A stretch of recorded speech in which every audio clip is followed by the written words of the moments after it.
Hello, everyone, and welcome to Under Night here at Defend the North. My name is Snivy, joined by Hangman, and we're going to be taking you all throughout bracket today. Hangman, how are we doing, my good sir? I am very excited for today. This is day one of Defend the North X. 10-year anniversary of this event. 10 years, really? 10 years? This event's been around for a long time. The big ol' X, the big ol' X. Big ol' X. It's in the logo, it's in the name, it is everything. And we get to bring it in with Under Night in Birth, too. That's right. Under Night has been a game that's been around for a very long time. Oh, man. Recently, I joined in Uni 2. I learned about the game first in Clear. I know you've been playing since CL, right? Yeah, I've been like a gremlin with this game. I've played it on the low since original, but like Unist and Uniclear were the ones where I played like a lot more of. Uni 2 though, is that good? It is that good. Oh, I mean, over the last few weeks, like I've been a pretty casual enjoyer of the game, but seeing everyone around me like get more into it competitively, especially since I go to Connecticut, we're a big French-bred community. We play Multi-Blood, we play Under Night, and we just teach each other, help each other out. And especially in the New England scene. New England Tri-State Under Night, so powerful. They're powerful at that game. I mean, Defi placing top 6 at EVO. I feel like there's always been like a consistent note of play for French-bred fighters in particular. Between every iteration of Under Night, there's always been at least one actress again set up. If you go to like an anime FGC event, you'll always find one. Type Lumina, I'm like shocked we haven't seen a setup yet, but the event is young. We will see it. We will get in casuals. I did see one, I think, back there when we were talking. All right. Maybe we got one. We got one. Can we get two now? Can we get two? That is it. Can happen. I think it can happen. 24-hour venue. Late night bracket, mayhaps. 24 hours. It could happen. If only we had karaoke. I'm just saying. If only. You could be the change you want to see in the worlds. I could be the change. You could be the change you want to see in the worlds. Might have to buy a speaker from the good old Target. We'll roll into here, get 2 mics. All right. We open up this karaoke live in the main ballroom. It could be more likely than you think. But that sense of community is something that is felt across, I feel like, all of these games. And not just French-bred games, not just anime fighters, but like all fighting games. And that's been something that everyone's trying to push this year. Because like we've got so many games just in this small circle that we're in. I can see DNF Duel. Street Fighter V is right next to it. We're right down from Grand Blue. Like all in one collective. That's what it's always about. I saw a Samurai Showdown set up. I believe they're gaming over there. The Samurai Showdown, they're a very small group, but they are so dedicated. They're small, really so mighty. dedicated to this game. Like, and it's everywhere you go for Sam Show as well. Like, there's always at least a pocket of Sam Show players at any major event, any regional event that you go to. If there's a setup, you'll have people hyping it up. They'll have it hyping up like it's the set of the year. Oh my, but it's actually that hype though. I know. I've been trying to put a few of my friends on Sam Show. My Tio back at home, who runs like a mystery bracket, he's been shilling Sam Show to us for so long. That in SoCal, I think it's the one on GameCube. I think it's 2, 3. I forget which one it is. The one with Link. I'm trying to think. Might be 4. Low key. I don't remember. Well, we'll remember eventually. We'll look it up. I had a friend who had shown me, it was right before the latest Samurai Showdown had dropped. I think there was a collection that had dropped before that, or there was just like a more modern release that had dropped for Sam Show. I think it was 5. They don't have numbering in their names as far as I know past the first couple of them, so it gets a little weird for Samurai Showdown. Yeah, it's just Samurai Showdown. But like seeing the gameplay itself, really fun when it's like past midnight and degenerates just want to sit down in neutral. If you see the silliest fighting game players all of a sudden lock in to press maybe a handful of buttons in a round of fighting games, and you just have to wonder what is happening here. Yeah, it's very intense, you know. Check. Going into it. It's funny. I feel like there's a lot of games that are like that, where like you'll have someone play a wildly different style outside of whatever like their home game is. They'll have like little blips of like how they play something, because some things you just can't like erase from certain players' DNA. But then like you take them out of their home game, you have to wonder like what's happening. It's a whole different animal. Yeah, whether it be like aggressive, defensive, like passive play. And like we were saying before, like Fresh-bred community, a lot of those players like they basically like play all the similar games since it's like very similar engines, especially between like Type Lumina and Under Night having a huge overlap of players. I know Yeah. a lot of the same people entered Type Lumina at Beach episode, same as Under Night. And we mostly see them at majors too. Like, there's a lot of the groundwork there is similar enough. Universal mechanics and character matchups separate the games by miles. But, like, there's enough there where, like, if you've at least got the groundwork and understanding of what you're looking at, you could still have fun. It may not click with you the same, but, like, you'll have fun. Yeah, for so long, like, Uni was so daunting to me because of the grid system, but it's actually, like, very simple if someone just, like, sits you down and just, like, explains it to you. Especially, like, you might be scared to use chain shift, but once you use chain shift, it opens up a whole other door because it's literally, like, I can make my own combos, I get access to new routes, like, I'm like, wait a minute, this might be the best game of all time, actually. It's so funny because, like, if you take someone who's not familiar with Under Night or even fighting games and you show them the HUD, you'll freeze them in their tracks. The wall of text that loads in before you play the game. Yeah, everyone comes with scripture before the loading screen's even gone, and then you have a bunch of resources available to you, and it's a very pretty looking HUD. So nothing is just like simple text overlaid over it. You just got a lot of shapes in front of you, and then boom, video game. Get to playing. Press them buttons. Go right into it. Someone opens up with like a fat like Elton, just 2-3-6 round start. It's like, oh, I already got counter hit. Merkava buttons. Just 5B. I hope we see that character on stream actually today. He's so funny. I am a Merkava apologist. I love Merkava. He is not a friendly character. I'm going to be real. I'm just going to keep it a stack. That character is not very friendly. What makes you say that? You got really nice buttons. You got really nice buttons. You could just sort of pick and choose how you want the pace of the match to go. Like, even if you're in disadvantage, he's very funny. One of the few characters that does have omnidirectional movement as far as, like, him being able to fly. His flight's a little weird, but, like, he can be very aggro. You can play a very strong Oki game with him, like, a very messy Oki game with him. But, like, you can also slow the game down if you want. You can slow it down, like, ugly. Yeah, it can still look pretty bad. Like, I love zoners. I love zoners in all the games I play. Back on my phone. What we got here? Oh, that's Peacock. Oh, it's Peacock that's and Skullgirls? No, we don't got that game here. But you show me a way to control the pace of the match, I'm on there. I look at Merkava, not the most traditional of zoning characters, but, like, ugly. It gets ugly. Yeah, especially like when he gets you in the corner too. Like you get hit by like the worm Oki, and then it's like or he ends his combo with the worm, and now he sets like a bunch of others. And it's like, well, take off arm, place worm, take this mix. I want to believe we'll see at least one Merkava. I gotta hope. I really hope so too. That and like his anti-air too, like trying to get in on this character sometimes. He has that one normal that just like sticks out and it just like drops you. Yup. His partners are so funny. They really are. But besides him, characters I'm expecting us to see, most likely Aurier, most likely Hyde. For your sake, Eltonum. I hope Eltonum. I want to say we might see Nanase. Maybe. Definitely a popular character. At the very least, like the blips that I've seen of Undernight on for Long Island, I've at least seen one Nanase, either in casuals or like in bracket. Like I have seen that a couple of Nanases exist. Whether we see that overflow into today's bracket, I want to believe. Like it's a very, I don't want to say beginner friendly, but a more open character to like understand the game with. Yeah, her Oki's very strong. She has very strong normals, and her force function is a force to be reckoned with. I know a lot of people don't like playing against a Nanase, but playing against Nanase can just...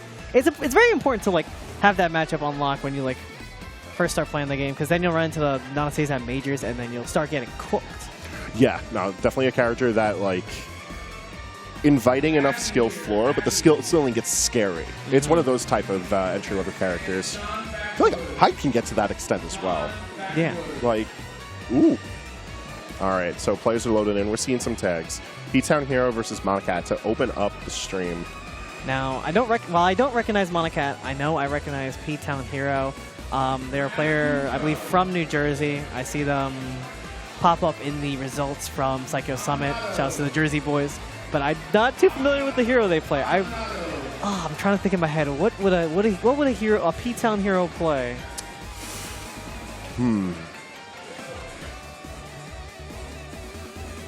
If I had to take a shot in the dark, because my fatal flaw when it comes to both this game as well as Type Lumina is that I love the game, I love the look, I love the cast, and I'm aware of matchups. Players, you introduce a human being to me that's playing the French bread game. I don't know. I don't know. So like, if I had to take a shot in the dark, let me see Nakatsuki open up the stream. Are we doing the phone tech here? Perhaps. Our post for the fans. All right. Oh, they see. Okay, I see you guys. Yup. Hey, you guys can't see it, but we have this nice, lovely projector behind us, where the players can see themselves. So it's a pretty surreal feeling, if you ask me, being put on stream on the queue, and you see yourself just up there on the big one. Yeah, there's a lot of players who may not, this may be like their first experience being on a stage, a raised platform. They got the setup, cameras are all around, lights, big projector. Like, that can have an impact on some players. Some players ain't ready for all that. Yeah, you're either, fearful of just like being exposed on stage, or you're living in the light, bro. You're bathing, you're feeling yourself. That's what I'm always telling people is just like, this could be your first time. You might get cooked. There's a non-zero chance that you get made a fool of. Oh my god, no way. No way, you just called Bing, bing, bing! Oh my god. Yo, Hangman with the most godlike foresight. And I get Elton too? Yeah, so these are the two characters they added as guest characters. Akatsuki from Akatsuki BlitzConf and Elton from Multi-Blood actress again, Current Cool, or, Multi-Blood. Yeah. Of course. All right, so I'm going to let you take the wheel for our first set. Tell me about some Elton. What do we got ahead of us? Well, she's already opened it with 2C, which is a very strong starter here. Akatsuki can be very threatening, and getting opened up by the double overhead here, it's going to be very tricky in this situation, going down with the J2C. Respecting that mid-range space, though, is going to be a very tough call from P-Town Hero. Like, there's so many buttons that you have to respect from him at that range, but he's at least got the bread and butter's consistent. Yeah, I think Monikat may have messed up the rebeat, but getting a hit for that. Going to suffer by being in the corner here against Akatsuki. Yeah, backing off. Trying to see what happened. Changed up into Fireball. It almost picked up. Could have been so great on that counter hit. All right, I like the idea, though. Here we go. Yeah, the dash 2A. Dash 2A is such a very powerful approach option, and there's the infinite overhead chopping you down. All right, very confident. The immediate start. Now, I believe for that combo, you have to dash up and get the 5B out, but Monikat just going for the 2C, thinking they might have the space on it. Oh my god! It caught? Okay. Just all. Yeah, Akatsuki's your Shoto in this game. He can be very aggressive and in your face. Oh, getting the side switch hit. There's 2A. Let's see where we're going to take this. Yo, the chest out count's going to be attitude. This is game one. I'm here in the background too, yeah. Oh, so you can combo off of that. Monikat not really getting the with J8 to follow up with that. Let's see. There we go. We got combos. Oh, not able to pick it up fully. That's good though. And the pickup. All right, hold on. We got that. We got that. I see you, Monikat. I see you, Monikat. Yeah, there Monikat just had the perfect spacing on that wall. Dog? All right. Round start infinite words? I don't think we could be calling him a hero for trying to start a round like that. That's villain activity. That truly is. Oh my god. Run up 5A. This is going to be very good here. Yeah, 660 take it to the corner. Gonna reload the bullets as well. Oh, got a little greedy, but that's good damage to be opening up. Yeah, it's right to swing here against Akatsuki. Can be a little dangerous. Especially with that shield flashing too. Do not want to get grid broken. Lovely reservation from Monikat as well. Just trying to hold off on those buttons because you see P-Town Hero so ready to swing. Yeah, chain shifting the Fireball here, and there's the veil off from Monikat here. Let's see if we're going to capitalize any meter off of this. All right. Slow and steady's winning the race here. Yo, again? We're just throwing it to the wall here. All right, I mean, hey, it's final round. You might as well. You got to put something up on the board. Oh no, the DP whip! Oh, what? Falls out of the combo and finishes off game one with the 2A. Very nice from Monikat, picking up the pieces at the end there. I think we saw a really good adaptation throughout, I think specifically the game 3, because P-Town tried to just run with all the momentum, and it worked well in rounds 1 and 2. Round 3, though, it was not able to really keep up the pace. Yeah, so as you can see, like, Eldum is also a character with a lot of good range, pretty decent damage as well with her setups. Typically, when she goes to end her setups, she likes getting enhanced bullets, which is that meter you see at the top there, which we may see very shortly here from the 660. Yep, there's the reload, and now she has a full set of enhanced bullets, which makes her moves very stronger, while the bullets aren't stronger. But we've also seen that Monikat's very consistent with those combos that involve utilizing them, so P-Town Hero gotta be careful. Yeah, especially because a 236A can lead into 236C, so you can combo off of that. So we're chilling with 200 meter at the moment.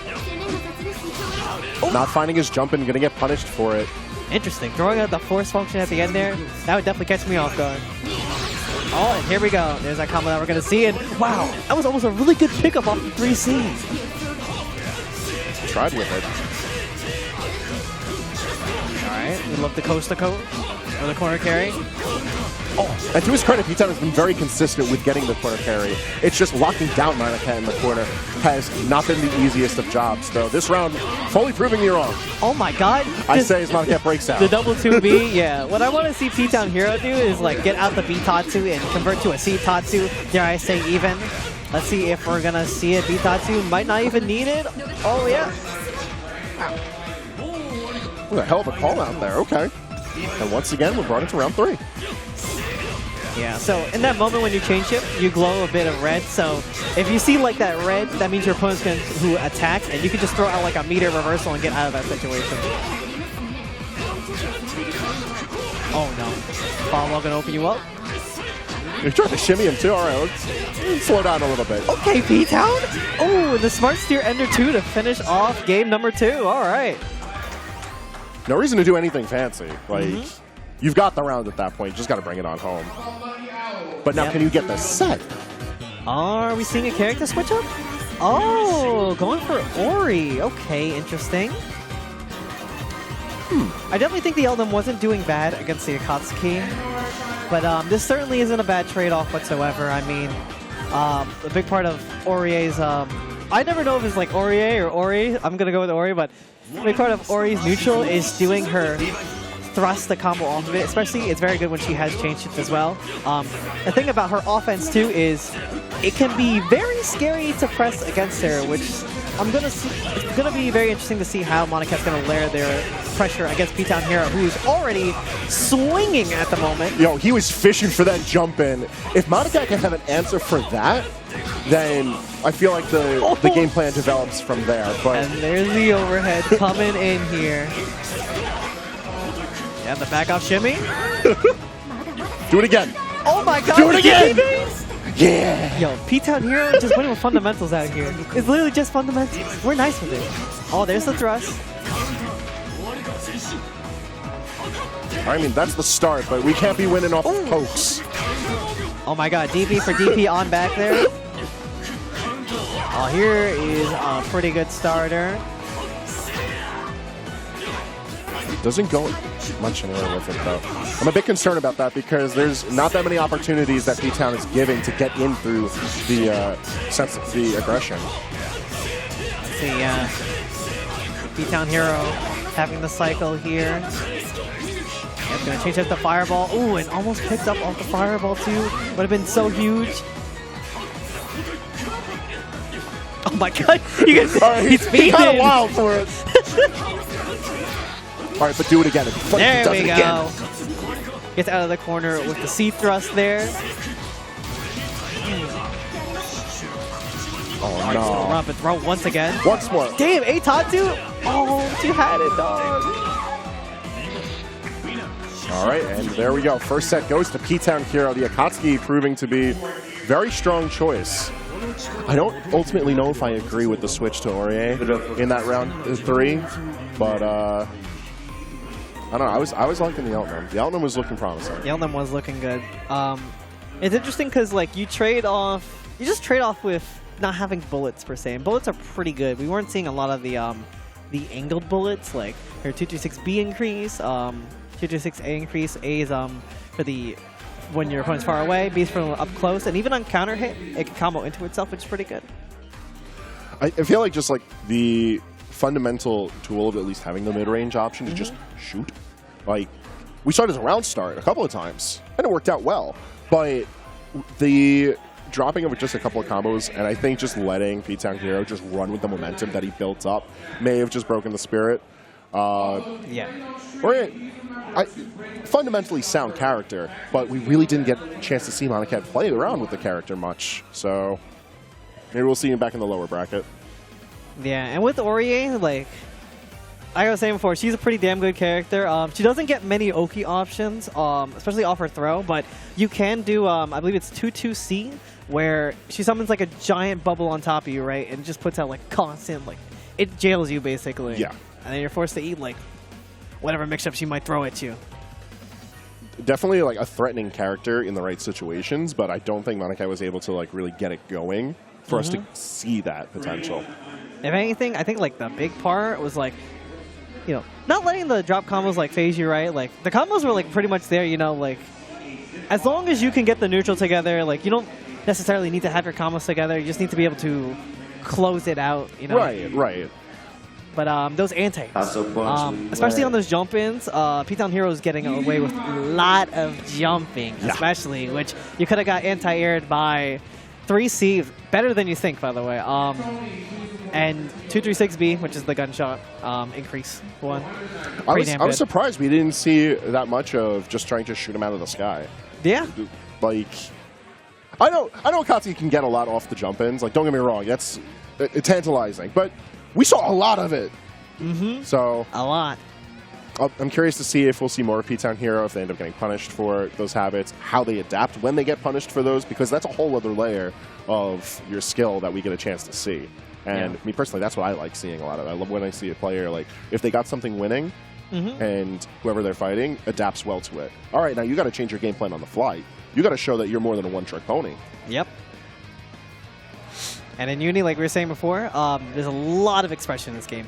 A lot of expression with the system mechanics, so you can feel free to choose how to express yourself, whether you can be aggressive with chain shift or very defensive with your options, because it does kind of let you see into the future, per se, you know, whether your opponent's swinging on you or, you know, or if they might just be going for like grab attempt or just like some kind of run-up, you know? Yeah.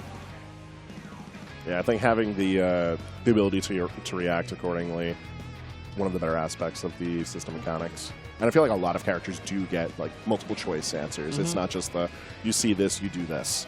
Yeah, it's kind of like Moondrive in a way, per se. That's how it was kind of described to me. But that's not a bad way of looking at it. Yeah, it's kind of like Moondrive, but like it gives you the meter from the grid that you gained during the cycle that is going back between you and your opponent. Which, you know, if you gain cycle by attacking your opponent, moving forwards, moving backwards will make you lose the cycle. So you know, it rewards you for taking space.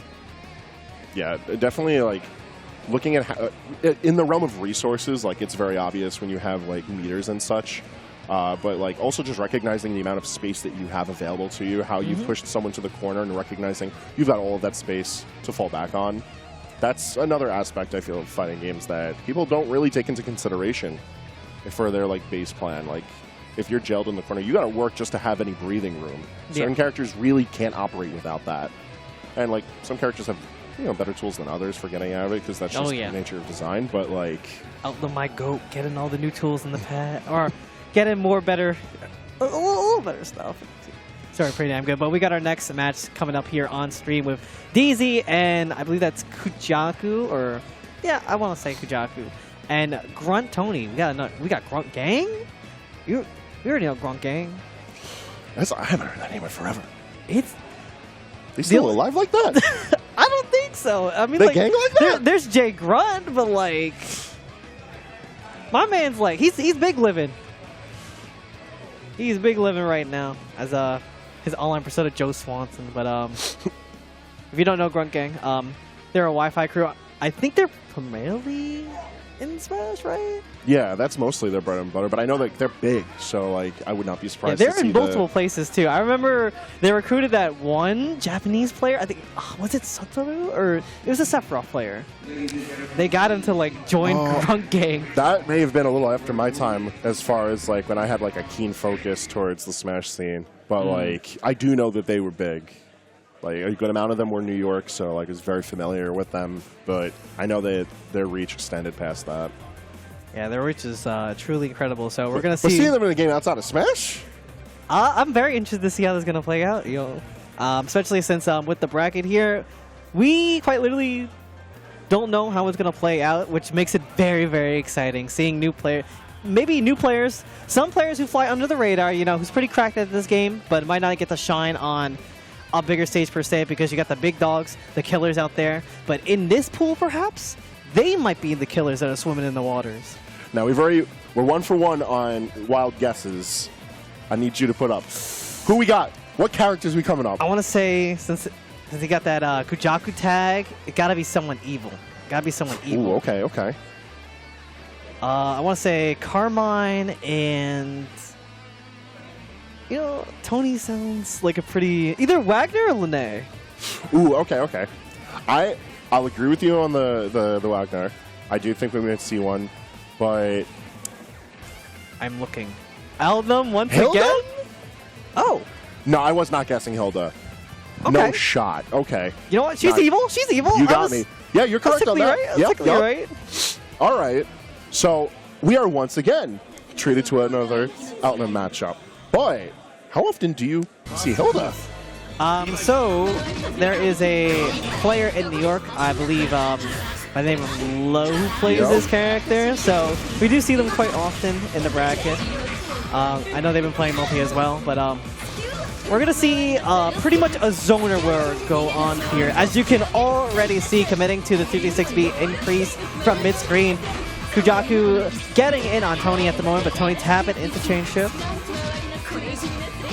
Got to make use of whatever tools to try to break through the wall, because Hilda's going to be able to set up such a strong level of control at that mid-range. Oh, here we go. Yeah, this is the post-Eltham gameplay that you would expect to see. The reload, the combo with the dash up 5B there, pretty standard combo. Oh, yep, you press there. No pickoff off the hit, but it's still just keeping Tony out. Yeah, he got the orb set up to up into the approach, but there we go, 2C swing there. Hilda doesn't have the best like CQC range or CQC normals up close, but like at that range, you already see how it plays. Yeah, you gotta be very picky about those buttons, especially like one thing I've noticed just from that round alone, Tony likes to stay crouching, stay crouch blocking. It's that dash block simulator. We gotta love it. And there's the Roomba. You gotta be careful because the Roomba, it will stay on the field and keep you in block. Could hold you subject to a mix here, but there's a jump in there, getting the JC on in. It's very tricky to kind of just like slide in on your opponents. And it's sliding us right on over to the corner. Oh! You gotta deal with just this mess of aerial hitboxes. There we go. Yeah, 2d6B confirm off the reload here. Oh, getting the side switch too with the DPA. It looked like you got a quick reload in too, so trying to keep up with those resources. But one resource that matters the most, you ain't got a lot of. Health is down, we're into the round 3. Yeah, let's see. We don't see the bullet round start here. Kujaku just playing at a distance with those normals. Man, the pinwheels. It's so huge. And there's the Roomba helping with the combo extension. JC hitting once again, but not able to get a huge pickup here. Just going to use the chain shift to keep the corner in here. Get a little bit of that meter. I'm loving the aggro play from Deezee though. Like, just know how much you're able to get away with while you're keeping that advantage. And it's been making very good decisions too when to approach. Just further shrink the zone that Tony has to exist in. Yeah, now that there's a Roomba, you have to be careful kind of stopping that run-up approach, which is really helping with Kujaku's like aggression. Like when Tony chooses to go in, it's like, there's a Roomba to stop you. But here we go. Let's get our turn started.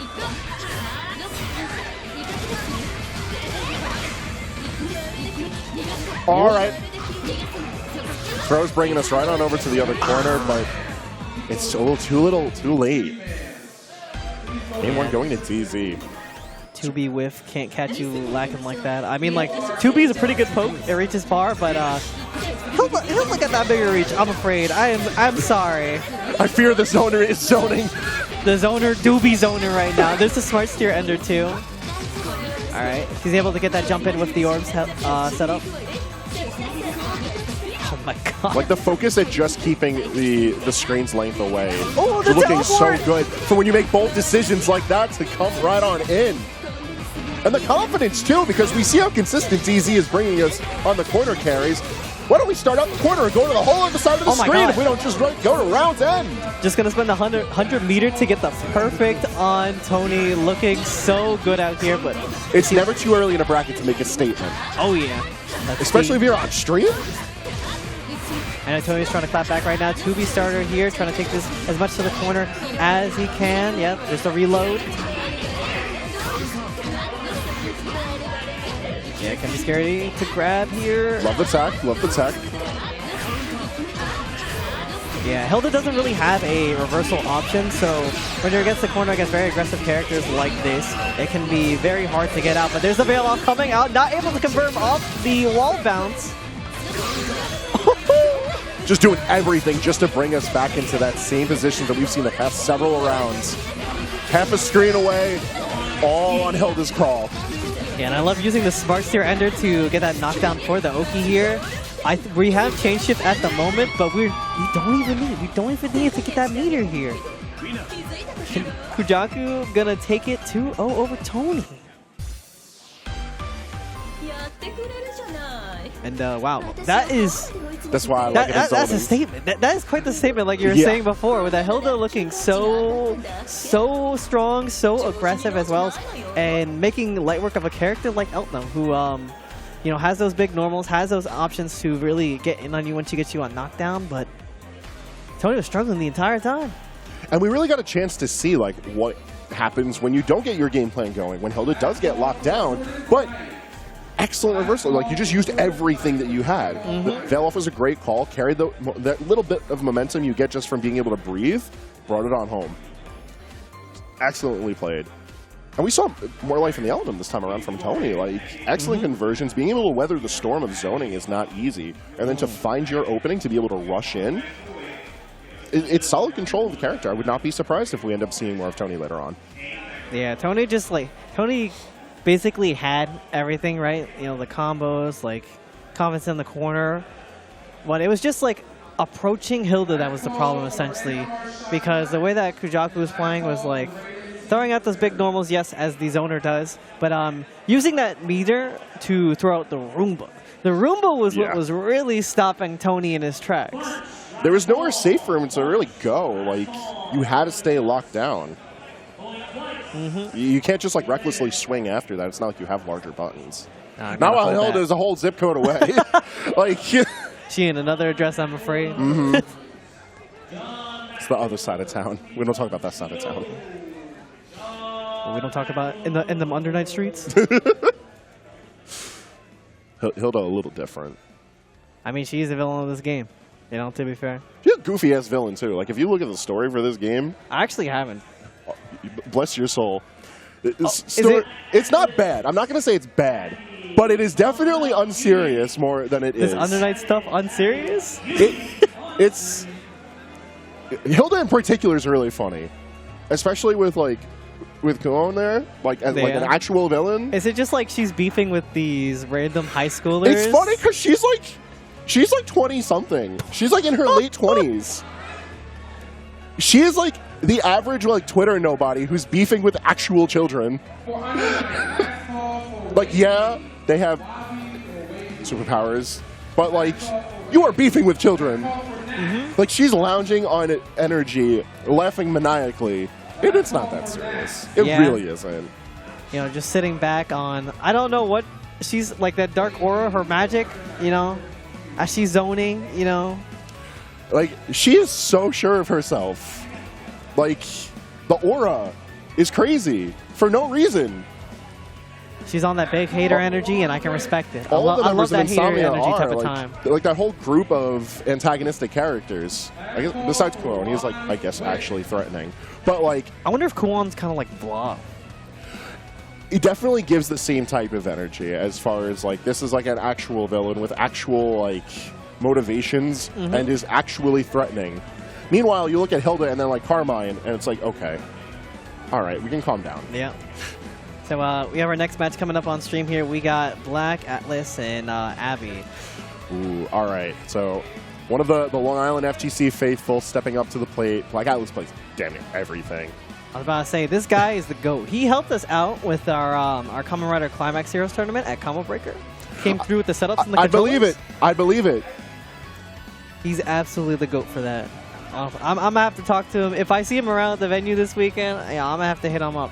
And you will. You know he's got to show good representation for the Long Island scene. And if there was anyone to really pop out who's like consistently like keeping a pulse on the scene and making sure that pulse is alive and well, is him. Excellent rep. I see we're in good hands. Well, no bias, by the way. No bias? No bias. I mean, you would have the bias more than me, if anything. Since I just met this guy this, what was it, May? Yeah, Combo Breaker's in May. Yeah. Time flies. Take me back! Take me back! I want to go back. But I am happy to be here. I see we're going to be hopping on the Byakuya, a very formidable character in previous versions of the game. Still pretty damn good as a character. Abby locking in on the Wagner? Hovering, but we are... It was only a matter of time before we got him out there. They're looking for the thumbs up okay, but I think we are going to go on the Wagner. Yeah, two very formidable characters I know from Clear, and still going into this game as well. Yeah, they've definitely hit higher peaks for certain. Eunice in particular, devastating. But like, if you aren't aware of the set play that could get pumped out from Byakuya, you're in for a wild ride. And Wagner just outright has like ignorant buttons to get away with, especially as she gets her game plan rolling. And that's exactly how we're seeing Abby open it up the stream. Yeah, so her special traits are getting those buffs on the sword and shield, which will do chip and can just deflect projectiles. But here we go. BLACKATLAS getting started with the Byakuya shenanigans in the corner. Going to spend a meter here. Now you're going to see the spiderweb setups. Just the two. But still, it's so much. Yeah, I can't jump there against the 2C there. It is so hard. It's actually incredibly hard to get out of the corner against Byakuya. And you can see why. And again, it's another strong opening on the round from Abby, but BLACKATLAS gets it going, and we are going right on back to the same corner. Let's see, spending 100 meter here for the mid-screen Oki. Let's see how Abby is going to deal with this. I like the option to try to just get the web out of the way so that you don't have to deal with it, but at the same time, you're just feeding into the Byakuya's plans. Yep, oh my god. Big JC punish, but no follow-up. Oh, could have been so huge, especially with that grid. Nah, he didn't say it's your turn to play the game. Oh, hell no. Oh! That's nasty. I'm not blocking that low. Let's see, 1, a 2, a 3. And it's a very fast game one. Yo, you see that out there? You see this behind us? Yo, he got a squad. He got a squad. Yo, these guys are recording their phones and everything. No bias, by the way. Yo, they're getting biased against Abby over there. So you know, we gotta pick up we gotta pick up in the steed. You know. You're right. We gotta support Abby on the Wagner over here. We gotta shoot for. Unless it's the other way around, but I don't know. We're in Long Island, so Long Island territory here. And BLACKATLAS is certainly still looking formidable going onto this, but ooh, I don't know what that was, but 2A. This is going to be very nice for Abby. Just not getting an opportunity to really press forward with the buttons, though. like Wagner aggression is something to behold when she gets to play, but if you're constantly strung up, you ain't getting a chance to play. Yeah, Abby just has to find a way to deal with this corner situation, and again, against Byakuya, it is so tough. You just have to kind of just hold it. Try to jump, can't jump. Try to swing, might get lucky. Who knows? There we go, very nice ender here. Solid damage, doesn't get a charge off though. Forward attack, but there is the grid break. There we go. Okay. Yeah, we're going to see that 20% damage increase, which will do so much damage. Abby having the grid cycle here. And those buffs on the shield and sword. Pressure looking good, but ends up just letting go at the worst possible spot, too. That range. Yeah, tapping in with the meter. Throwing down the 3 spider wedge for the OP in the corner here. Yeah, being a lot more patient on defense here. Hold it, but oh, as soon as I said it, gets grid broken. Defense got to break eventually, my friend, and that's exactly what we're looking at. No, stood up and got hit. BLACKATLAS taking the set 2-0 over Abby.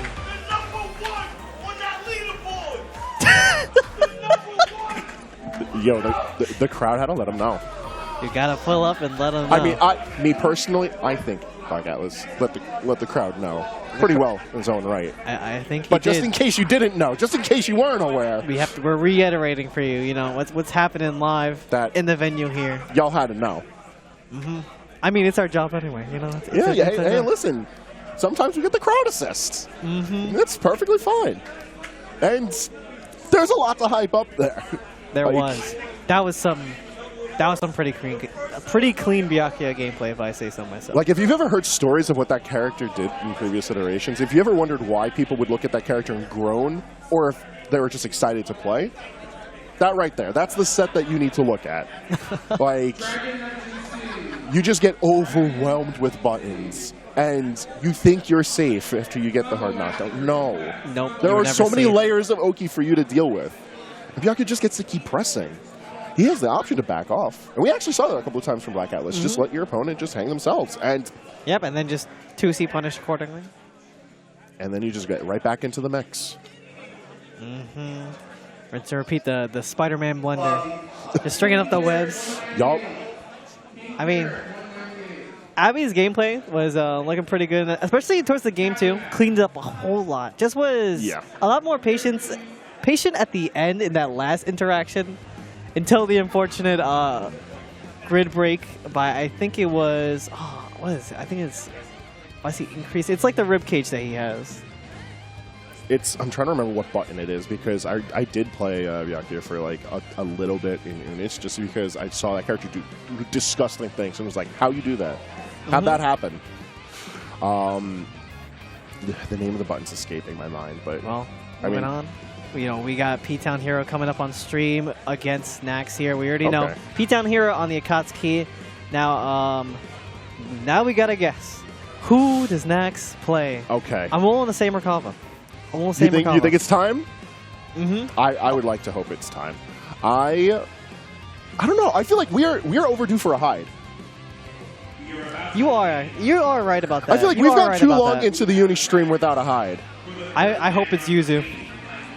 Oh, not the phone on. No, not the phone on. What do you mean that the phone on? Oh. You're not a big fan of phone on? I am not a phone on enjoyer. I do not think she is cool. I respect what she brings to the game, but I am not about her game. And they made her better in this game, you know? And you know what? They gave her the snake install. Good for the phone on players. Proud of y'all. Oh, we're going to see the phone on up against the Akatsuki here. All right. So, we saw how P-Town Hero did with the zoning against Eltnum. Now we need to see how they're going to deal with the Photon is not really a zoner per se, but like they have some pretty far-reaching normals due to the whip. Just the nature of their buttons, like they're able to contest in that mid-range very well. But at the same time, it's a very different style of lockdown. And if you're going to be bold enough to rush in on an Akatsuki, we got to see some of those buttons. Oh my god, P-Town Hero looking so aggressive, sticking the foot out there, getting a very nice pickup. Man, look at that. 3,000 damage there. All right, counter hit. So we got to stay in here. We do not want Naxx to establish that space here. I like that P-Town Hero seems to have a very confident idea of like where to stand. Because especially when you have like those mid-range characters that get to box with you, having an idea of their blind spots is extremely important. Oh, got hit by the overhead, but 2-2 DP is our beloved. Ooh.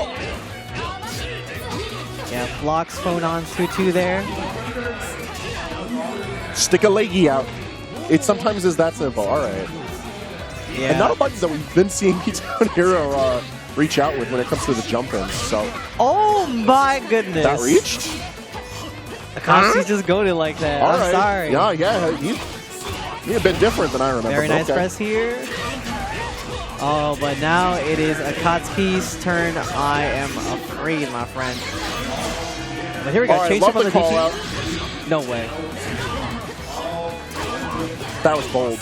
I don't know why he knew to run in and block the air projectile, but he understood. Oh, there's a TRM effect. TRM throw. Very nice coming out from Naxx here. All press, but no reversal. There was a lot of bold call-outs in that round. That was not a round that Naxx should have won, but he came and took what it was his. All right. Yeah, we're down here off to yet another explosive start here, trying to keep Naxx in the corner, getting tripped up by the overhead. I'm not going to lie. That overhead reaching as far as it does is kind of catching me. Oh, but we have the challenge from Naxx here. Let's see if we can keep up this aggression here. Oh my, run of concentrate, that's very bold. First year ender into the IW.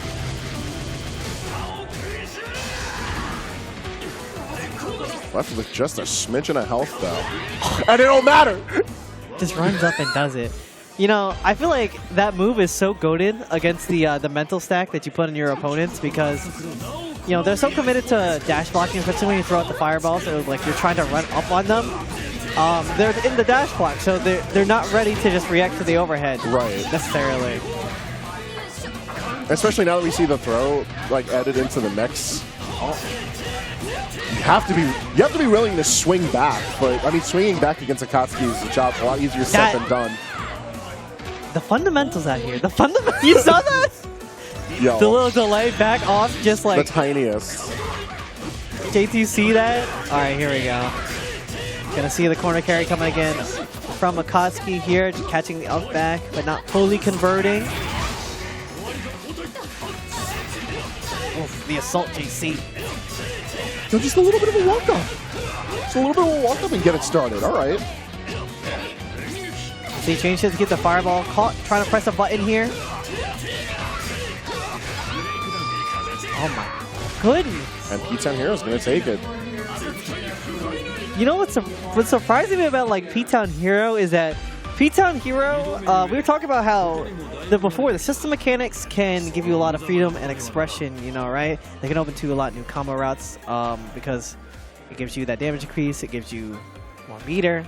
But P-Town Hero hasn't really been using change shift at all, like not really going for meter whatsoever. It's keeping it very nice and simple, which sometimes a simple game plan like that will just work, especially in tournament settings. You don't overcomplicate things.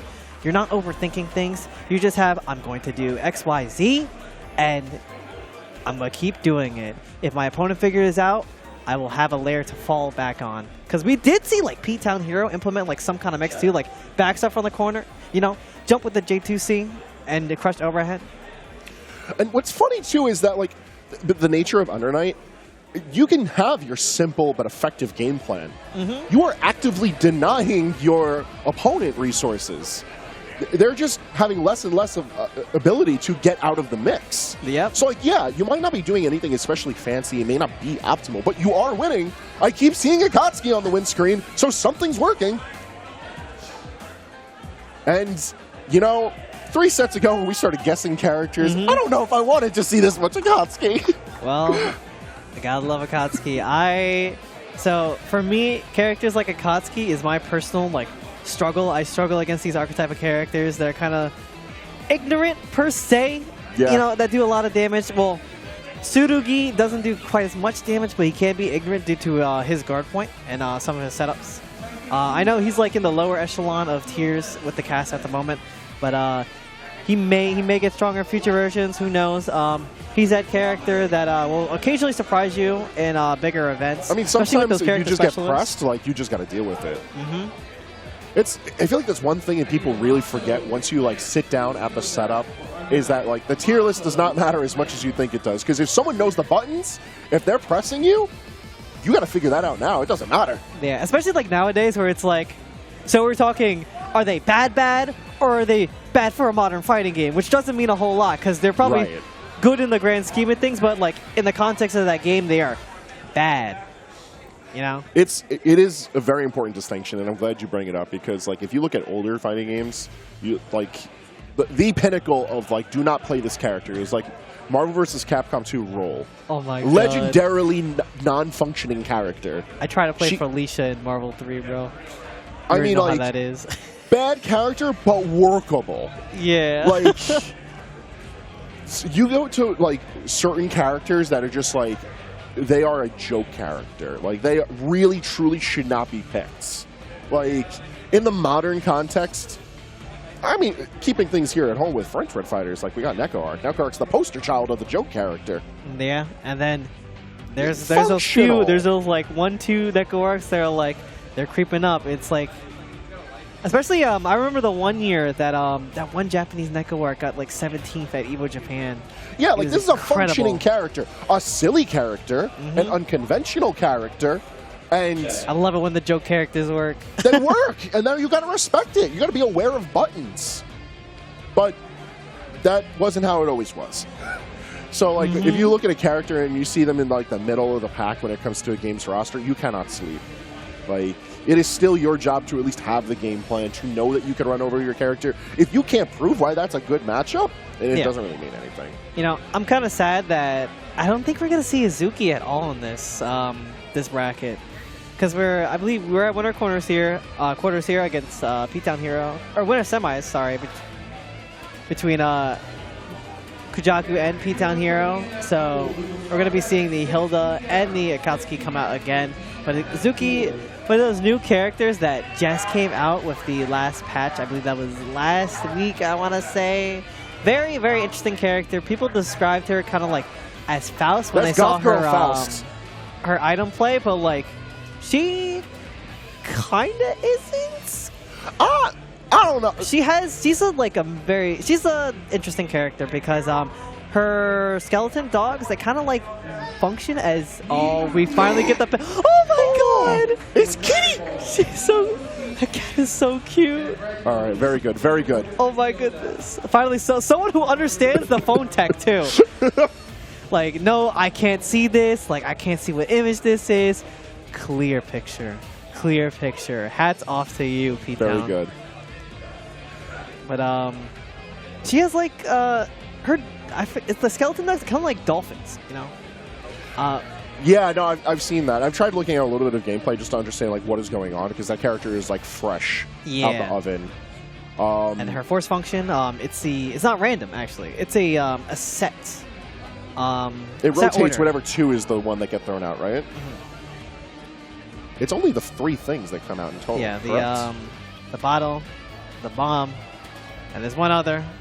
But we don't got none of that. Yeah, we gotta move on here. We gotta move on to Deezee Kujaku up against P-Town Hero, fighting out in the park outside of Defend the North here. That's for real, the town over. Yo, and the TK dive kick, that move is, again, very sneaky here, setting up for the Oki.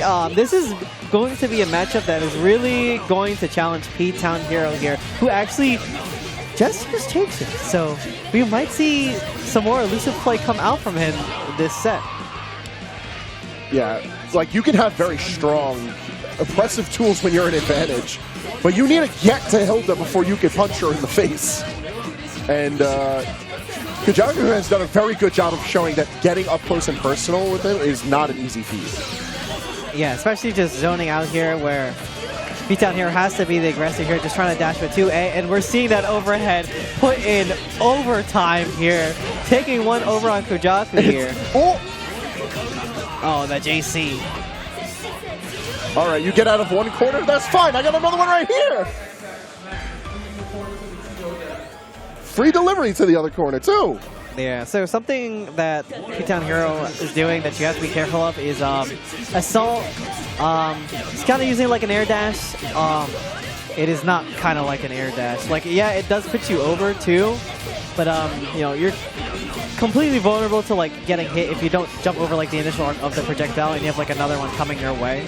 So it can be very, very dangerous to just committing to an air assault. Yeah, no, air assault is such a big call out in this particular matchup because you're leaving yourself vulnerable to not even just like a projectile. You're not even just getting in a hit. Like, this is Hilda's method of starting her pressure, starting a combo, and putting you across the screen just to make you have to deal with it all over again. So you have to be very confident that your jumping is going to amount to a lot. And right now, P-Town Heroes is amounting to plenty. Wait a minute. Mix carries Did we on. go for the IW? No. All right, there's a Veil from the corner here, just setting up the orb to try and get out. No IW way. is going to catch here. Wait, huh? Wait, oh, the orb. I think it was still Slipped right active. through. Oh, that's tragic. Oh, we are seeing some implementation of the roll there. So with the roll, right, 3D, you can roll through stuff and be vulnerable at the end, but you kind of have to use it as a call-out, you know? It's another movement option that's available to you that is a relatively bold call-out. However, in this situation, if Hilda doesn't already have her game plan actively going, like, you got to think on the fly. You got to have that room to dash back. You have to be able to establish that mid-range pressure. Otherwise, character's in your face. Oh my goodness. All right, 2A started here. Caught running. We're going to go Sports Tears to enter into the Infinite Work. That would have killed in the last match, but in this match, they nerfed the damage that Infinite Work does, but P-Town Hero gonna close out the round there with going in for the grab, and man, running up and pressing buttons. We just barely didn't catch it from the scene switch, but if you saw it, blink it and you miss it, that at round start dash back from P-Town Hero before trying to press forward. I love that. Just the idea that you have to be so pleasant of mind right out the gate and still willing to press forward. Like the dash back only as a reactionary defensive option. You know, I think this is the thing that's really carrying P-Town Hero through all these sets that we're seeing here is like the confidence with Akatsuki. And when you have confidence with this character, you can be one of the strongest people in the world, especially with those dash up 2As. But not fully converting, just going to send the C Fireball here. Oh my god, no way you hit that. No way. All right, hold on, David. Backing up. Meaty, there's a Veil off here. Now you have to approach here. Can't commit to the air assault! Not that time. Or else they're gonna get hit. And I believe Kujaku is gonna take it. They are confirming if it's best of 3 or best of 5. At this point in the bracket, as far as I'm aware, it is first to 2. So Kujaku should be taking it here. Yeah, moving on to winner finals here. Now, who is? I gotta check the bracket. They are double checking. There's no one to tell them. We don't. I'm gonna keep it a stack. I don't know either, so I hope they find someone. I am very interested to see what's happening on the other side of the bracket here, because I know there's about 14 entrants entering Under Night here. I'm going to tap in. We've been seeing a few familiar faces when it comes to the stream time, so giving us something fresh to work with here.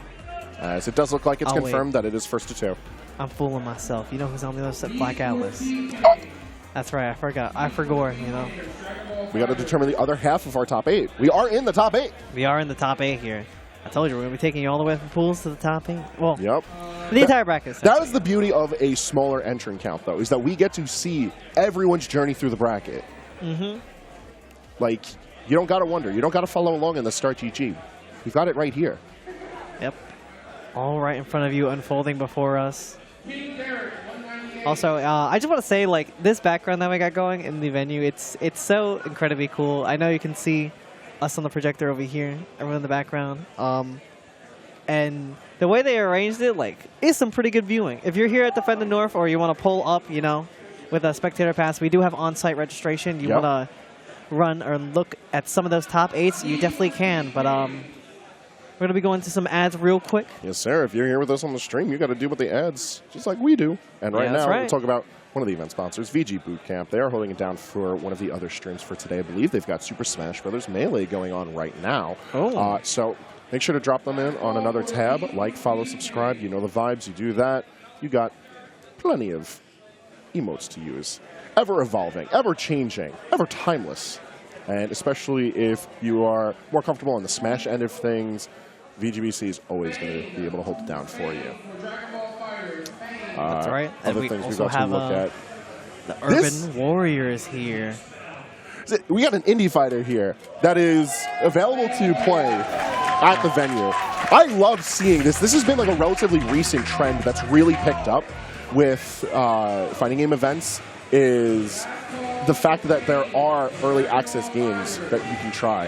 And there's so many different types. And you can tell how passionate dev teams are when they bring these games, because they always have whoever's like the person behind it, either like the only developer or one of the developers. And if you ask one basic question, you just get flooded with all of the passion. Someone's so happy to be able to tell you about what they've been building.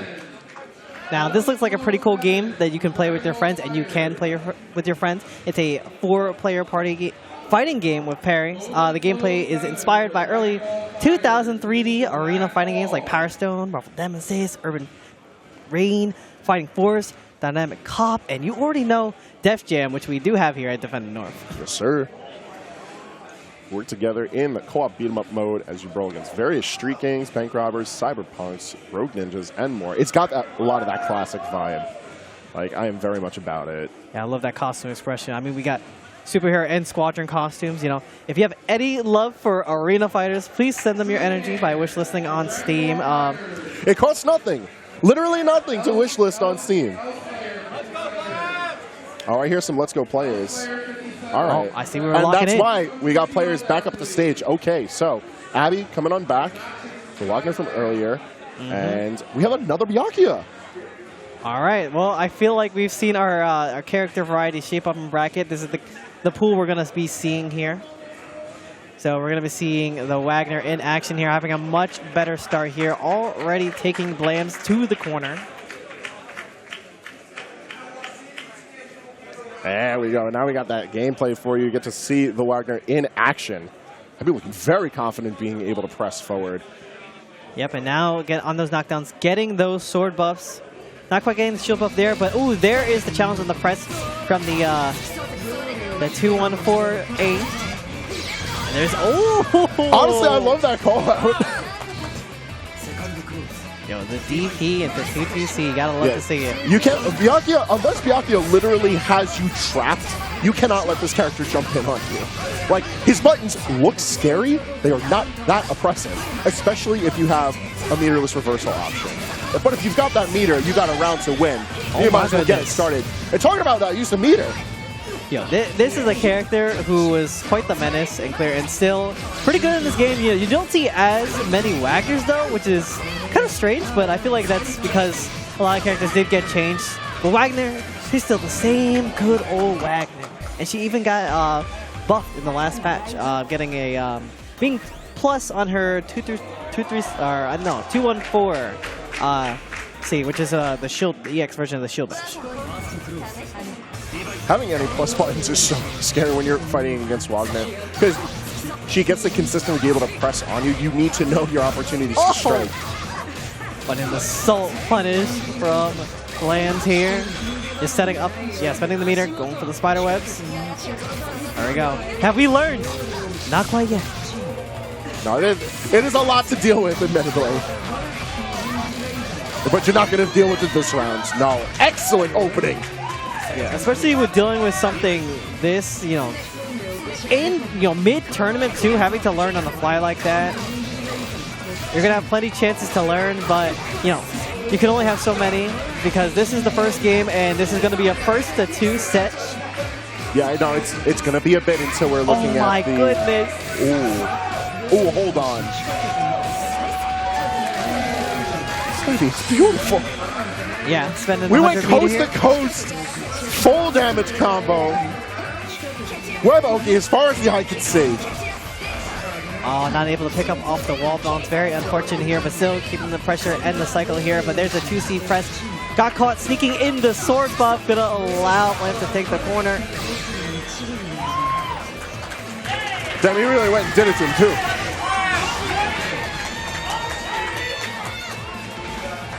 That's crazy. Crowd really turning up for the games that we have here on stream. Between Tekken in the background and Under Night that we got over here. The crowd is starting to build. Oh my goodness, what? That was a filthy round start. How does that? You know what? It's Byakuya. Yeah, I was about to say, don't worry about questioning it too hard. I give it up. When Byakuya is an advantage, it's just a little bit of a movie. What is happening before me? into stealing a whole bunch in this corner. He's still infinite going. work? What? That is such a dominant round 2. Going perfect. 7 gold letters. Red He in this really case. just wanted the clip. Just make the whole round the clip. Honestly, and these spiderwebs have been doing astronomical damage, especially for these overheads as well. There's a big jump in counter punish. I don't believe we're gonna build the meter. There we go. Alright. A chance to breathe.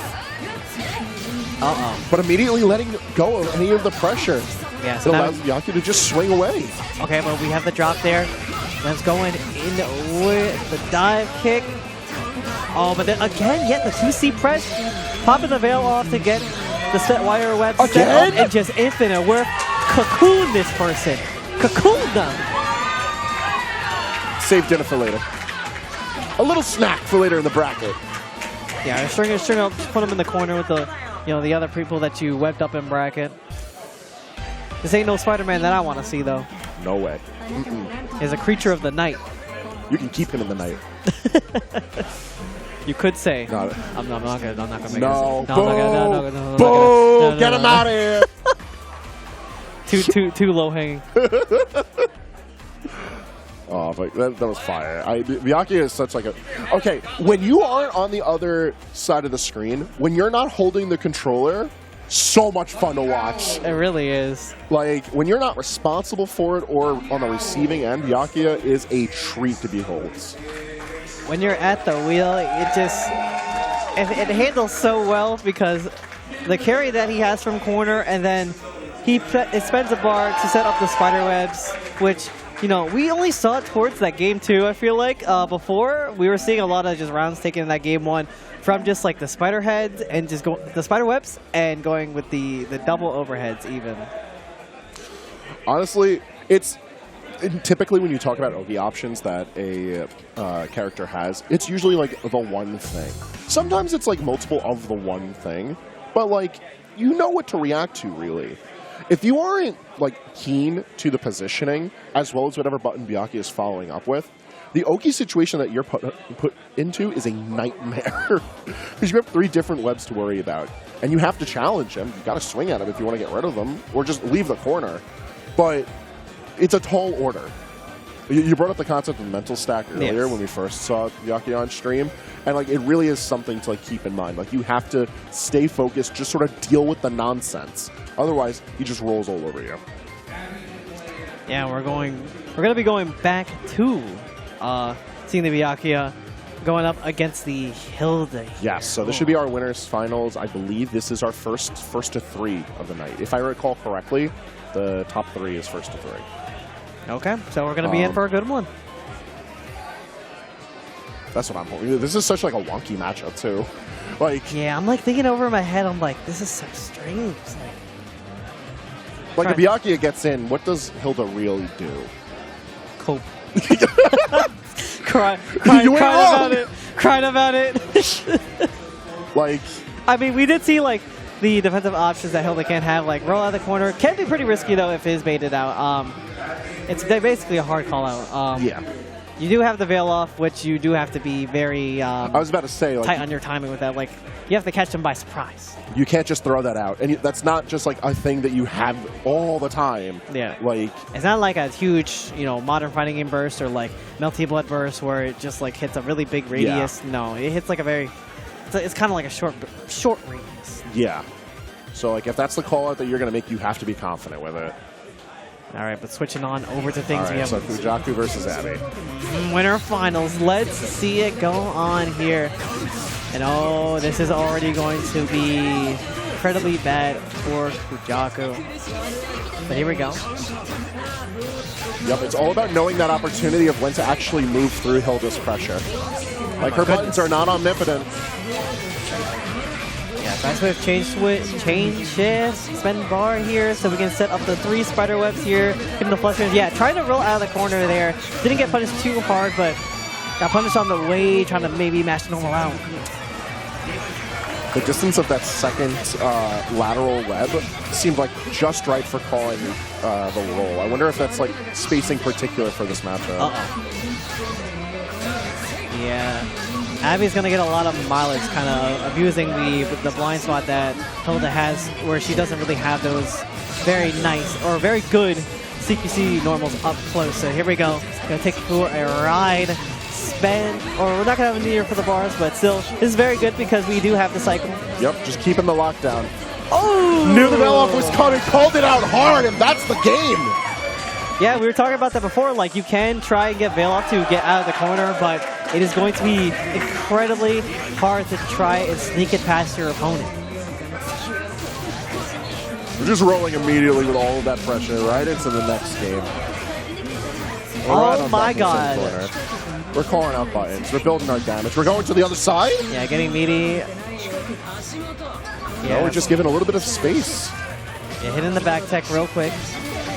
Ooh. Oh my goodness. Deezee. That's so funny. Kujaku bit the bait hard on that. You really did. Like, I was definitely not expecting that as well. That's something Abby's been saving in the back pocket for this. There we go, spiderweb setup. Trying to go for the overheads, and Kujaku getting opened up here. We do have the 100 bar to spend on the spiderwebs.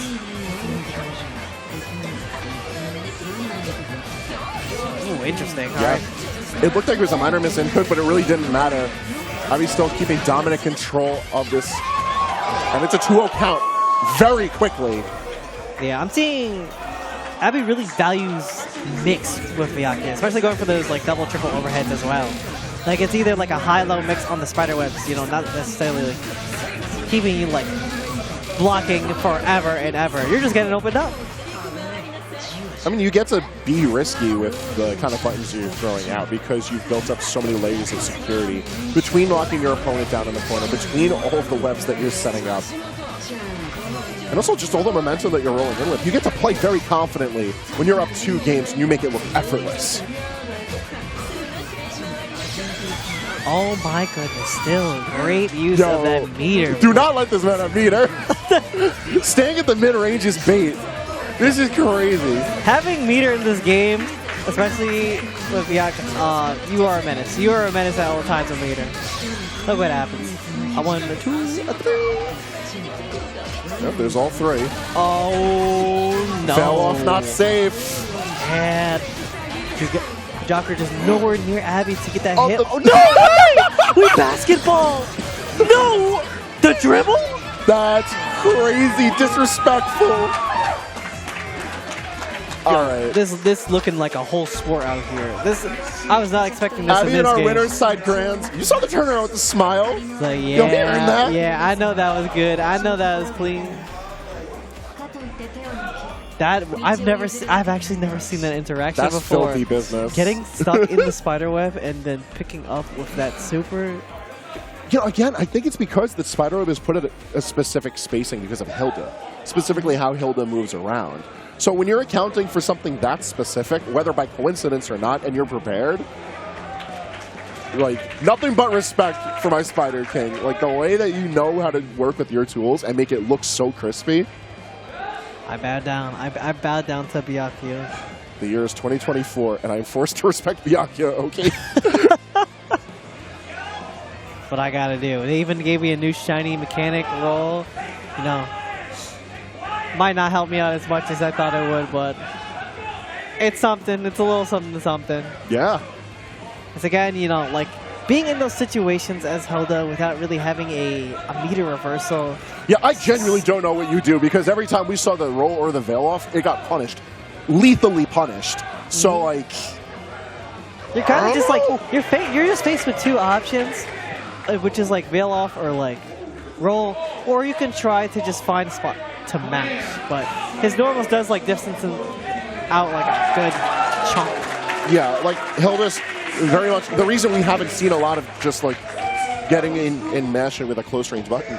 Not only does Hilda not really have buttons like that, she doesn't get much off of them. Like, it's enough to interrupt your opponent. It's enough to give you a little bit of breathing room. But if you have nowhere safe to run to establish your mid-game, then all you're doing is just fighting to gasp for breaths of life. And we didn't really see much of that at all. There was no opportunity to see any of that. We really did not see it at all. Now, I know we're finished up with the winner's side for now of things, so we're going to be moving on down to the losers. I wonder who is still kicking around there. I haven't had a chance to peep the bracket here. Curious myself. We haven't seen too many new faces, although such is the case like this deep in the bracket. Although, looks like StarGG is loaded up on our end as far as the players. We got Blams and Tony. All right, we got Tony, Blams. So we got more Eltnum coming up. Yo, Eltnum making it through. Let's go, Tony. And then Blams was the Wagner from earlier, correct? Yes. All right. Now, I don't think this is an Eltnum matchup we've seen yet, if I recall correctly. Any bit of insight you can give us while the players step up to the stage? I know Wagner's not that popular of a character in Uni 2. So, I'll forgive you if you don't have as much experience with this one. I haven't seen much Wagner in my time except the Mario Wagner, of course, which is still prevalent through. I don't know if he started in I think it was ST, but I know he was pretty dominant and clear. Especially like at the lifespan, the end of the clear lifespan, going into Uni 2, still a very strong competitor. Yeah, I'm really just trying to think here. Well, Wagner does have that force function, which can delete projectiles, which is pretty good. But but they changed Eltnum bullets to a physical. That's right. I'm trying to figure out like what is Wagner's supposed to be able to get in and do the mix. Yeah. How does Wagner get in and do the mix in a situation like this, though? Like, I feel like anytime that Wagner would press, realistically, Eltnum will have the options to just break away, reset neutral, or just turn out like a very strong reversal. I feel like they're both characters with the options for, you know, pretty great openers, pretty incredible burst options, especially with Wagner's 2-on-4 series, 2-3-6 series, her dash, her 6-6-C. Eltnum also has that same thing, great 6-6-C, great normals that can sweep low, especially great pressure she can begin when she rebeats her 5-C. But you do have the help of your gun to guide you, know, your guiding light, especially when you have 100 meter in the back pocket to convert.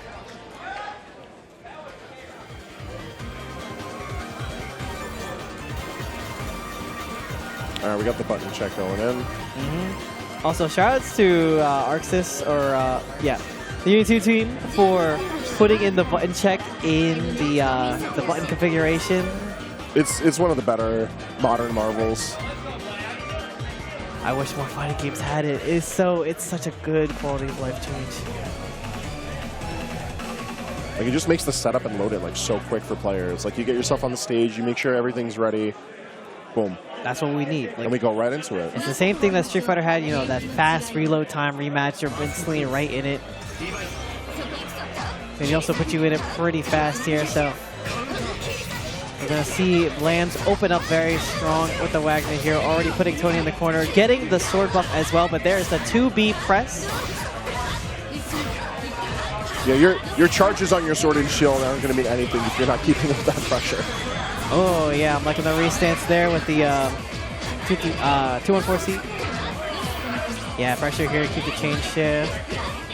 Yeah, your +1 there because the enhanced bullets. And, ooh, nice tech on the gold throw there. Showing that Tony alive and well.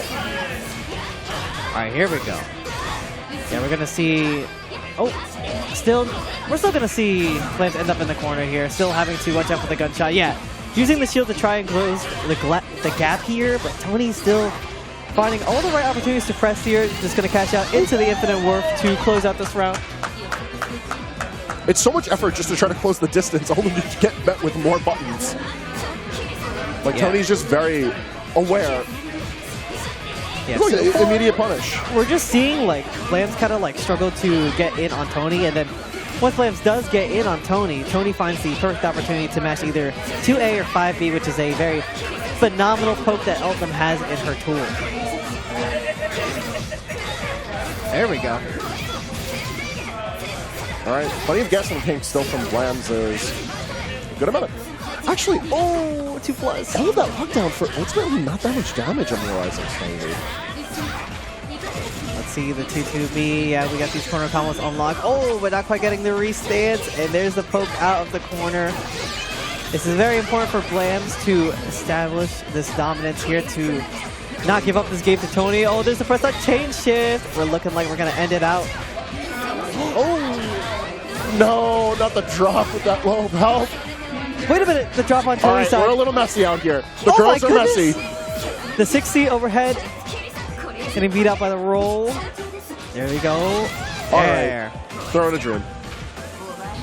I'm not gonna lie, I was a little worried. A little worried. Yeah, a bit of a scramble in the end there, but Blam picked up the pieces with that that strike throw gameplay from coming out from Wagner. Just throwing in the mental stack. All right, here we go, all the way to the corner here. Gonna get our buffs going on with the sword. Throw you once again. Throw you almost a second time. You're not getting away with it like that this deep in the bracket. A for effort, though. Ooh, did impress immediately on the second hit of the 5C there. Gonna get restance and put in the corner, reloading for the bullets for the enhance, and blocking the overhead, but still getting hit by the 2-2A. Oh, you press. Sorry, Yep. DP. Tony's not done. All right, let's see. Lamb's throwing out the stagger pressure here, catching the 2-way mash from Tony. We do have 200 meter available, so we're gonna pop the veil off in the corner. ZBO. Ooh, this super is so clean. Gives you the wings to fly. Very gone. Very dead. Gone in a fiery inferno. All right. It was a little bit of a haphazard travel through that game one, but we did ultimately get there for Blams. Yeah, this is already looking like, I can see this going to a game 3 even. Definitely. Dare I say. I'm trying to see the game 3 final round on this. Because Tony seems to have a good enough idea on how to get out of this pressure, but now that Blams has that bit of momentum, being able to actually get the game plan off, the lockdown in the corner has been very impressive. Yeah, let's see. Blams just has to catch Tony just trying to press out of the Wagner aggression that we're seeing. Oh. Yeah, there's the corner carry. Restance with the C whip. Reload to the hands bullets. Oh, didn't block the second hit, and unfortunately... Oh, wait a minute.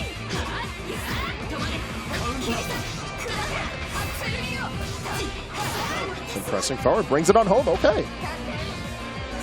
All right, Blams going up on set point here. Let's see. Can Tony find his way to a third game here? I've noticed that throughout these rounds, Blams has seemed very deliberate with the spacing as far as like where to stand in relation to them. Like, it's been the same approaches, but it's been from very specific distances. And I feel like that's what's leading to Blams being able to cash in on all of these neutral wins. Yeah, just out of the range to not get hit by those 2Bs, those 2As. You know, keep the plus fans here with the 2-2C. Having the install here, gonna get opened up, trying to press once again, like you were saying. Maintaining that distance to catch those whiff punches out from Tony here. Oh, I like that. Oh my goodness, yeah, Tony now being on the defensive here, not really going for mashing. See, locked in the state of defending here, getting broken up by the double grab. That is going to be Blams taking the set 2-0 over Tony. Very impressed. The way that we saw the game plan develop in real time there, I think, is something that needed to really be appreciated. Because, like, coming into round one, it did not look like there was a plan. Straight up. Like, existing sort of in just a very open-ended neutral, like knowing, like, all right, well, I don't want to get hit, but I don't know when to swing. Yeah. And then very quickly realizing the pacing that Tony wanted to set. And Tony was fighting back hard. Like, out the gate, very strong. Yeah, they were fighting, like, incredibly hard on that game 1 too. Game 2, it started to slip a little bit, I would say. A lot towards the end there, especially just crumbling under the mental stack of, like, I have the low life, like I'm getting frame trap opened up when I'm trying to press, and just kind of got opened up by grab twice to close out those rounds there. Yeah, it got a little messy. I was a bit worried, but I think that was just a crunching of the gears as we started to see things shift from the favor of Tony to Blams. Yeah, that's how it goes sometimes. Sometimes the pressure does become overwhelming, and you don't immediately step up to the plate. But we saw Blams get there. Yeah, just that spacing game, man. I really want to see Blams keep up that spacing game going into the next set as well, because it's going to be super crucial. Super crucial. It's especially like with the buttons you're pressing with, like knowing exactly when you get to swing is really important, because Wildcard does not have that much safety if you're on whiff, or like you just have to deal with being on block. Yeah, and towards the end there, like you even saw like Blams use the meter to keep plus frames on Tony's block there to even like get the installs too on the sword and the shield. Yeah, and like every bit matters with that. We love abusing plus frames. I mean, Tony did it to Blams, you know, frame trapping with Eltham pressure off the bullets, especially like the T2A. That's if you have enhanced bullets, it's +1, I believe. If it's just a regular bullet though, it's like -1. Before, in the previous game, right, with Eltham, they made it so that 660 you can punish really hard. But in this game, it's a little... They made it a lot more obnoxious, actually. So you can just throw that around as part of our neutral somewhat, you know. But still, like, you have to have that presence of mind for, like, when you actually do get to, like, be ignorant with those buttons. Because if you try to get a little silly, you've got regular bullets, and you don't have maybe the best positioning on it, you're getting opened up. Yeah, and they made it so that you can also a chain shift 660 as well, so you're just not as like committed to that option as well. All right, we've got P-Town Hero stepping back up to the plate. Akatsuki time. Oh yeah, once again. I'm ready for the Akatsuki. Are you ready for buttons? I'm ready for buttons. I'm ready to see P-Town Hero is literally the hero. P-Town Hero, dare I say, is the hero in this bracket, because we're seeing someone go in here with just pure raw fundamentals, not really catching on with a lot of meter here, not really using the system mechanics like crazy. We did see like a few like chain shifts here and there, a few meters spent, and now in the game against Kujaku, we're starting to use like that aerosol, right? But that aerosol can be very dangerous to use if you're just throwing it out there. This is, I think, going to be another case of seeing like how well does the Wagner like build the game plan in real time, because like you're getting just raw fundies thrown at you. There's definitely a lot of opportunity here for Wagner to just run over that style of play. Like just mechanically speaking, she's a character well built for like sort of putting you on hold. Yeah, but at the same time, we might just hear Chesto like 17 times in the next like 10 minutes, and we got to deal with that. You're going to be hearing it. You're going to hear it. We're going to hear it a lot, in but our I am fully prepared. Behind us. You know, why haven't... You know, I think Unicrowd's got to start chanting, like adding the Chesto chant, you know? There's got to be a Chesto chant. I feel like it would be mad funny. Trying to match the Chesto, having a roar of people, Chesto. Because, you know, Eltham actually has a chant. Does she? She does have a chant. What's she be saying? I'll tell you after this, because we got Chesto to deal with. We got Chesto. Let's see, keeping things close here, but there's a challenge out from the corner. All right, it's a strong open from Blams. I think checking anytime P-Town like runs in is going to be like the keystone for this set. Yeah, especially getting these meaties going against Akatsuki. Yeah, almost finishing it out. Oh my god, wake up throw. Let's see if we're going to wake up. No, she's going to be on the block here. Very nice. Not throwing out that DP, but okay, there you go.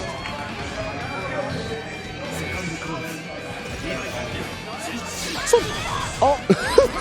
No Chesto, sorry.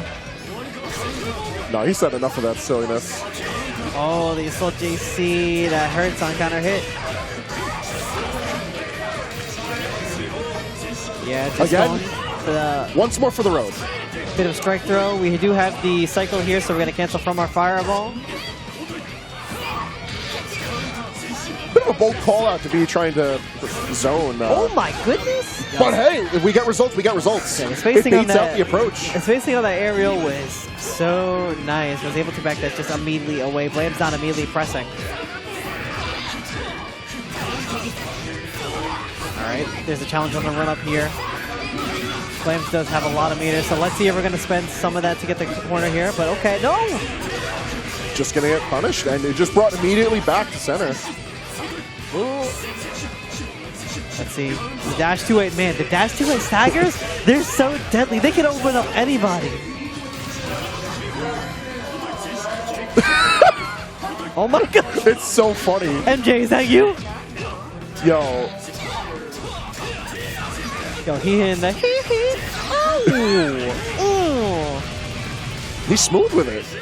And that is a smooth criminal that we're looking at. Infinite work to close out game number 1. Yo, bless up. All right, but again, it's a display of fundies. Like, I'm gonna keep it a stack, but it's kind of got the ankles twisted a little. They're not broken, but they need an ice pack. Yeah, it's Blvd is kind of just like on the receiving end of what we saw in like the last set. Just forced to just be blocking the corner, try and find a gap to press out of the corner, but instead like sometimes getting mashed on, sometimes getting the counter hit as well.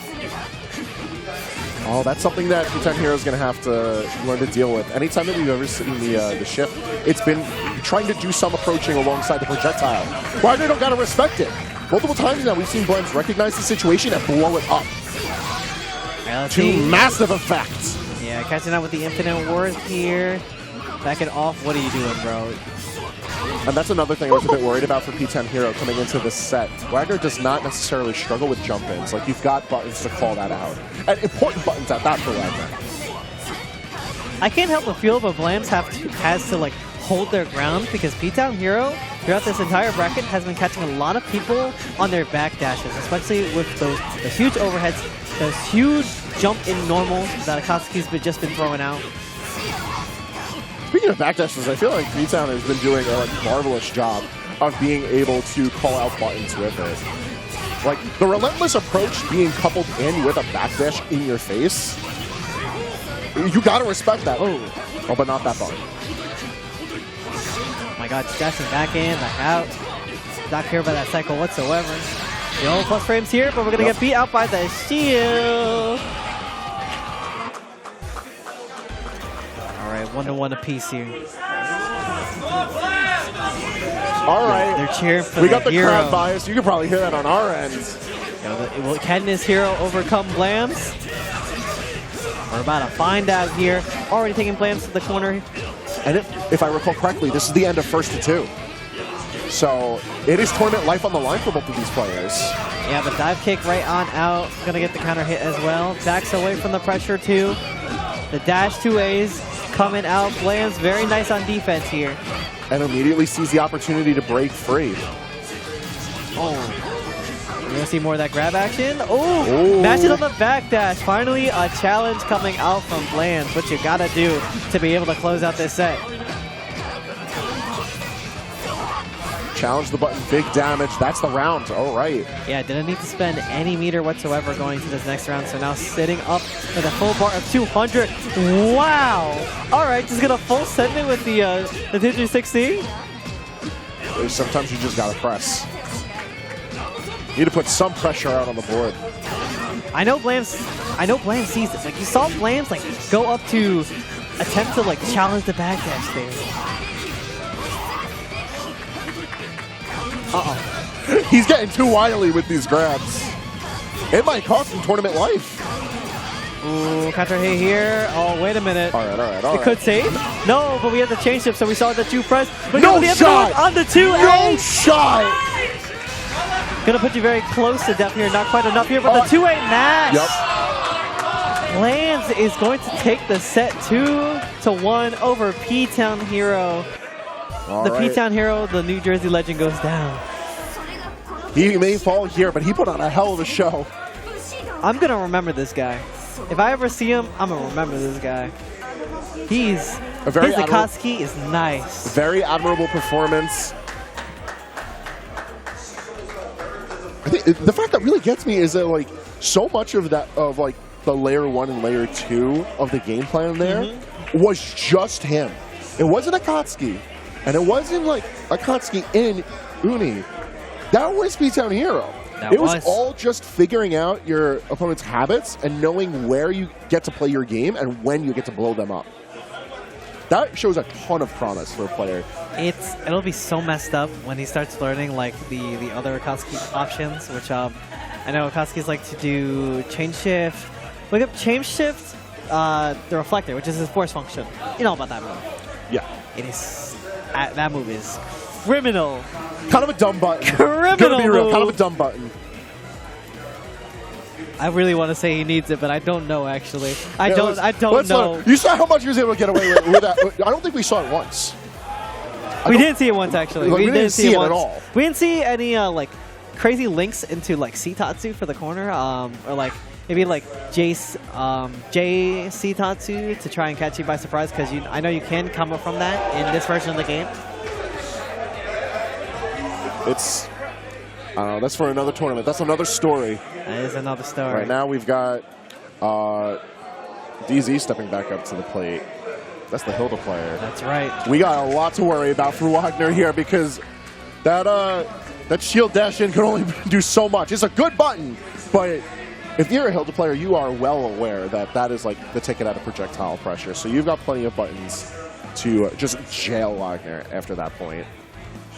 That being said, though, now that Blvd has got like a couple of sets under his belt, like that's a good amount of momentum rolling. Like some players need that time to fire up, and Yeah, especially rolling into winter finals here against the Wagner as well. We do have like, I feel like Blvd has gotten exposed for a few things that happened in a lot of their previous sets. So you know that's good to like add like mental notes to the mind of like, okay, like I know what to do this time. Like I know what I'm doing right. I know I'm doing it wrong. I just gotta clean it up going into his loser finals to try and make it to grand finals. yeah, you got a spider waiting in the works over in grands. So you got to earn your right to fight it. Oh shoot, they're on the new stage. Ooh. All right, we ain't gonna hear no web ball, no web sling. Oh, here we go. This is phenomenal, especially on that counter hit. Yeah, getting knocked down for the sword as well, but there's a TK dive kick. All right, huge opportunity here for Kujaku to just establish the, I was going to say the tempo of the set, but you got to make sure to hold on to that pressure for dear life. You cannot let Wagner just dash in on you. Oh my god, beautiful use of the dive kick too on the assault to get out of the corner and now put Lambs down with the lich pin. Oh my god, big 5C, the dash 6, the dash C. Oh! Big opportunity for Blams living on a pixel and a prayer here. Uh-oh, you press? No reversal option though, Yep. so can't really get the hit in, but we're going to finish it off with 2A. Oh, not going to exactly catch you with the round start dive kick here. Big whiff punish here from Blams. Gets the charge, keeps the pressure. Oh, meaty. Ooh. We're going to see, yeah, Infinite Warp is going to be spent here. This is not going to do enough, but we're still going to get our sword, keep our turn here. There's the veil off out of the corner, but it's still not going to mean anything. Yeah, dash normal going to trip you up. Yeah, there's 616 coming out round start here. Not really going for that TK dive kick that we saw in the last two instances.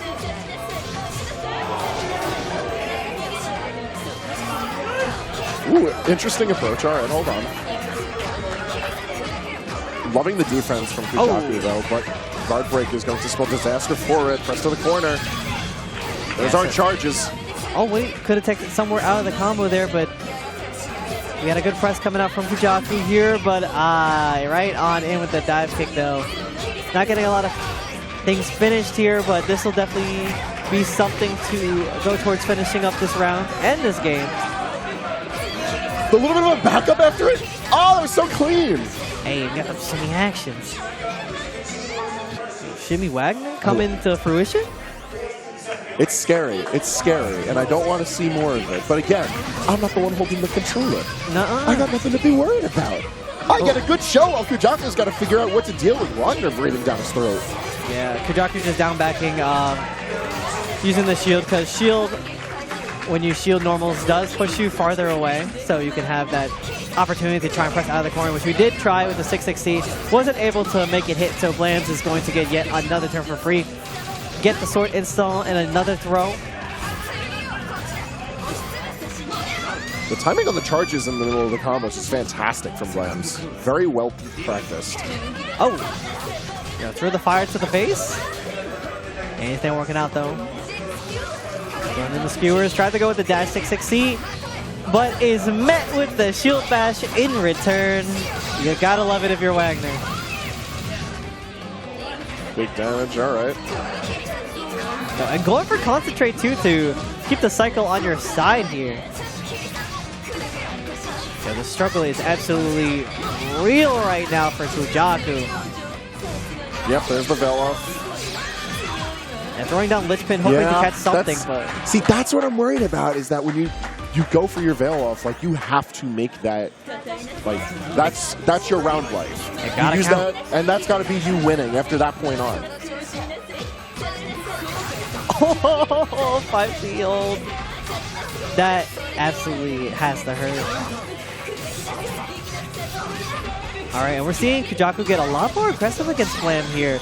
Blam was the one to make a lot of the turns in the past here, but Kujaku now falling back here, having the health lead, trying to get the zoner game, but that's going to allow Blam to approach and get the turn started.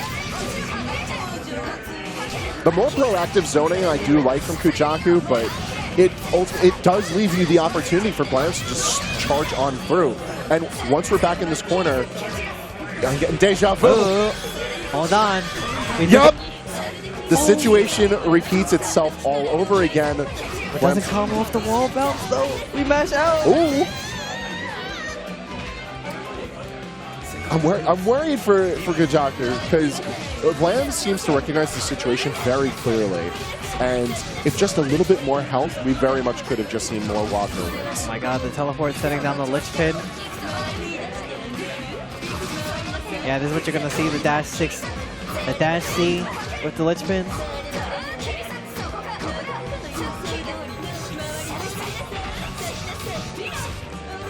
Alright, this is good for Kujaku because Kujaku's about to... Oh my god! Ooh. That is a Hilda with Celestial! Things could have gone disastrous, but Blam's just holding forward. Does not care. Yeah, that's now off the table here. Blams has nothing to worry about. But a Hilda to be on the chopping block momentarily, going for the Smart Steer Ender.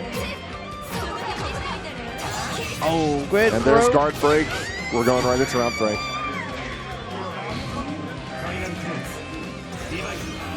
The confidence to weather the storm of the zoning, like, there has been very little respect for the projectile pressure that Kujaku's put out. Very little whatsoever. There's a Roomba and... Oh my, did you see... There's I got many hit. things. I'm not gonna lie, I got hit. Oh, and got caught on startup trying to get the EX shield bash out there. Kujaku looking to take this round, but living on a pixel. When your opponent does not respect your buttons, you play to demand respect. A devastating wall of projectiles brings Kujaku to win. And we've finally got a number up on the board. It's the 2-1 count right now. Still Blam's favor. Yeah, they're going to go in with the assault here from Blams. We're going to see Kujaku already back in the corner here now. Having to shield a lot of stuff. Has to be careful not to get grid broken and take a lot of that damage. But we do find a normal to connect. Oh, like a little bit of the delay on the button. All right. Kujaku just trying to find that in, but still keeping the distance. Yeah, just having this, the grid cycle here, going chain shift, getting that 200 meter. This is going to be very good. And Aaron jumping, though, going to cost a lot of health. Possibly big opportunity for Blams here. Oh, big veil off coming out from Kujaku. This time had a game plan for the shield charge. Oh. Got pressed down by the teleport. This is gonna do it, just actually. Barely. All right. All right, tournament life on the line here for Kujaku. Yeah, big assault coming out. No punish. Picks it up once again with the counter here. We're gonna see Kujaku taken to the corner. Blams tapping into the install with the sword. And that's a grid broken Hilda. You got so much to worry about here. Oh, you're done. You're actually close. You got to pack it up. You're done. You're done. Excellently played from Blams. It's the 3-1 victory as he secures his path to Grand Finals. This Grand Finals is actually going to be so. I'm looking. This is going to be a fun one. I'm rubbing my hands together. I'm like, we're going to be feasting. Blams is playing red hot right now, and we've been seeing a lot of quick adaptation, a lot of recognizing like the little faults in someone's play style, and that goes a long way when you're coming into Grand Finals from the loser's side. You have that was you have a lot of room to play with there. Yeah, lots of hard sets too. Yeah, no, that was not an easy trip to Grands. Not by a long shot, but Blams proved that he belonged in the top 2. Yeah, especially at the end there when Kujaku started playing at that fast tempo that we kind of saw him take against P-Town Hero, being pretty aggressive, you know. Then once having the health lead, slowing things down to a roll to just try and zone out. Like, the zoning isn't necessarily, like, has to be super slow. That's how it's usually perceived, especially if you're the one getting zoned out. Like, you're sitting there for a bit, but it's not necessarily like that. Yeah. Like, pressing forward with as many buttons as you do have from the mid, possibly long range, it gives you that opportunity. You have a whole nother layer of a game plan to deal with if you're the one being zoned. But Blams recognized the tools that he had to deal with that very easily, and knew not to just, like, throw it out there. By the time we saw Kujaku start to have an idea of how to deal with the shield charge, it was already too late. But whole new ballgame ahead of us. This is a classic, I feel like. The Byakuya-Wagner Grand Finals. I see we got the homie gassing them up. They're just waiting for the Q, I think, to get into it.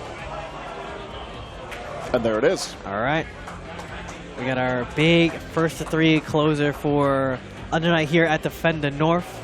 Abby versus Blams. Abby coming in from the winner's side. Blams coming in hot from the loser's side. No Wagner puns intended. For real.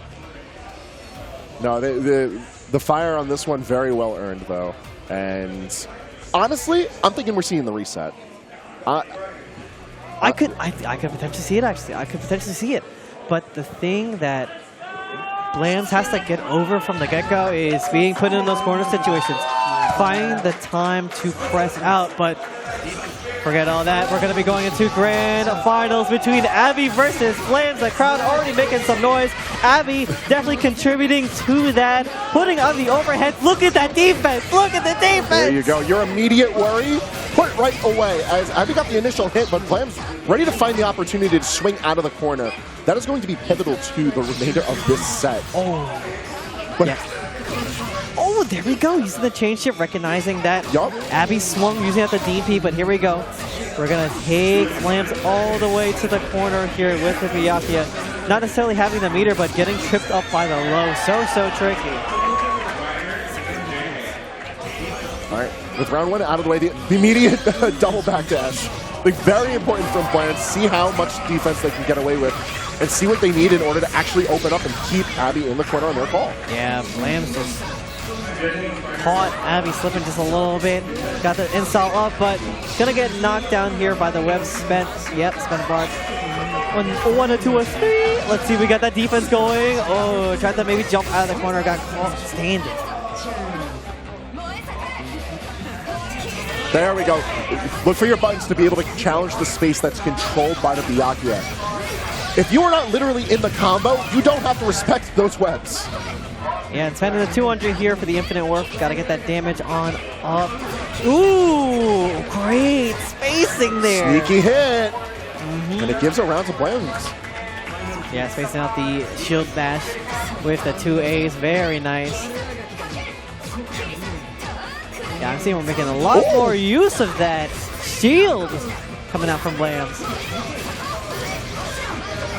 It's just a very aggressive approach option, but it's been working so consistently well for Blams. And with the offensive loop that's keeping constant sword charges, Blams is just able to keep on swinging and finding these openings, letting him take the round and take game 1. So Blams coming in with some fiery hot passion. That momentum is certainly burning in his first at the moment.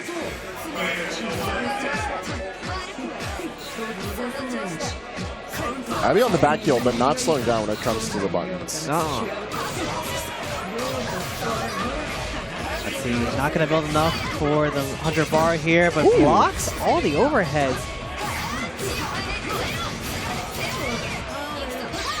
Oh, got a little too greedy. Yeah, chain shift. Let's see, not going to necessarily build that meter exactly, but trying to set up for all these overheads that Blam now knows. Blam has been blocking all these overheads against Abby in the corner, finding the opportune time to press. Now the onus is on Abby to be able to pick up, knowing that that pressure in the corner is not safe, cannot just be throwing that out.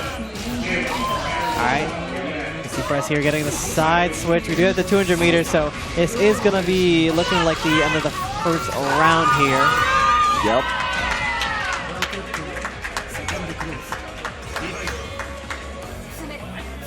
All right, moving it right along it immediately. Oh, Abby buttons. The Byakuya sweep is incoming at the moment, spending the 100 bar here for the spiderweb knockdown. A 1, a 2, a 3. Try to block all this. Oh my god! Got counter hit on the trade. Challenge. Okay, that's very nice for Blams escaping the grid broken situation, but not nice getting opened up low. Let's run it back. That's the one problem with being ready for those overheads. Oh, you press, but Not the gold throw. Oh no. It's Oh cheeky. nar. All right, Abby going up on the win here on this grand finals, bringing it 1-1. The crowd cheering in their favor. Plenty of life still in both players. I think Blam's recognizing a few habits right off the gate, very important, but Abby adapting. This is the scary part, because we've seen how strong the layer 1 game plan is. But seeing how far that develops, it's a good show. The key to winning this set is literally just going to be beating these corner situations. We have a fraction of the equation finished at the moment, but we just need to find the other half. The other half comes on the knockdown with the spiderweb. And to be fair, Abby is making that a very tough variable to figure out, because he's found so many ways of getting us into those situations where it ends up being a corner carry. You have to deal with the webs. Yeah, 100 meter going to be spent here, sitting down. The spider webs here. What's the option we're going to choose to get out of the corner this time? Yep. Oh yeah, blocking it out here. Not getting too much of a hit there. No big punish on the drill. But Blams waits for the opportunity to strike. Oh, we are buffed up too with the installs. That's going to hurt when it hits. Oh. Yeah, chain shift. Oh! They catch up the dive kick, and you still got plenty in the tank. Hold on. What do we do in the corner now on Walker's call? Oh, we get opened up. Oh, we get opened. No way. Yo, the micro spacing too. Yo, color me impressed. Color me impressed. All right. That's one more game to go, and Abby can send us home.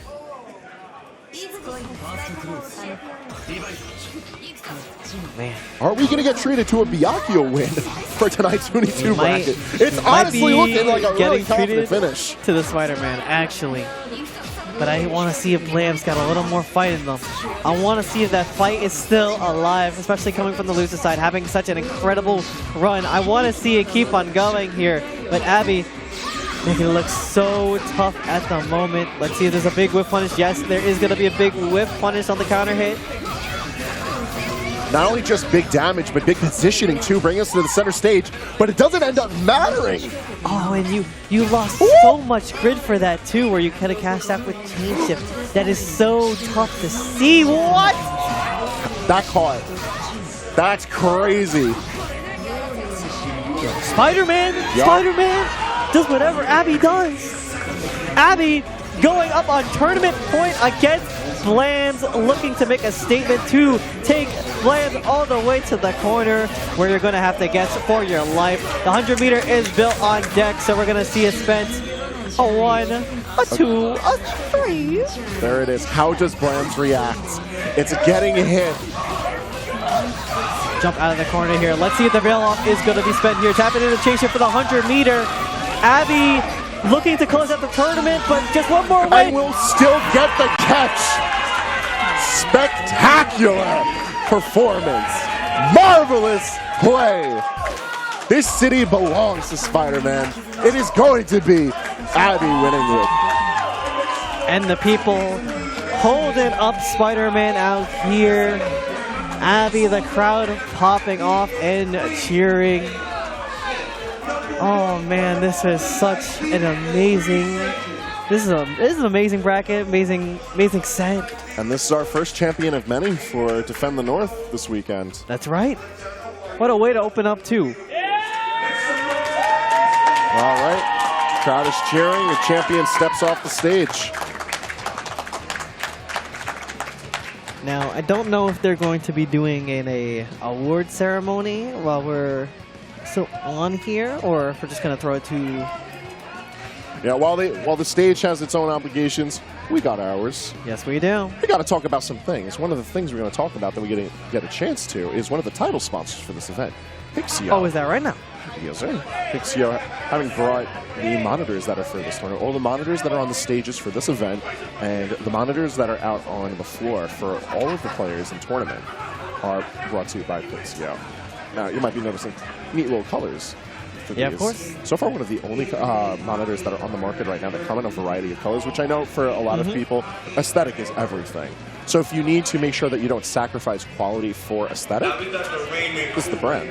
I can't actually vouch because I own one of these Pixio monitors myself. I bought it for a tournament to run back at home, and it has worked wonderful. That picture is amazing. My friends love playing on it. I always bring it to all the hangouts. I actually keep it in my car that we got over here. Word?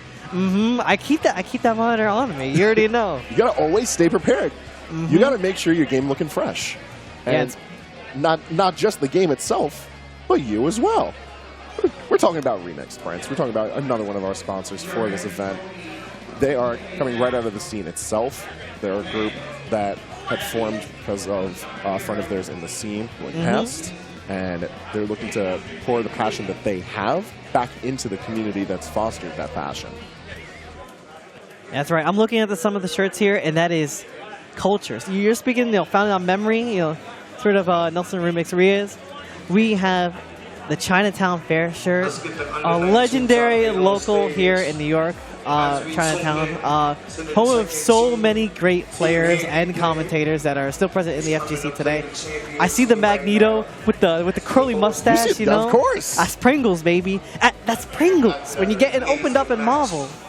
Yeah, hey, listen, we got Marvel at this tournament. We got the Legend at this tournament. Yes, we do. do. So you know that passion lives and breathes and is here at Defend the North. And one thing I want to touch on one more time for the one time, I want to bring back up Urban Warriors. Another one time. We were talking a little bit about this earlier. 4-player indie game. It is available on early access. You can wishlist it on Steam and Epic Games.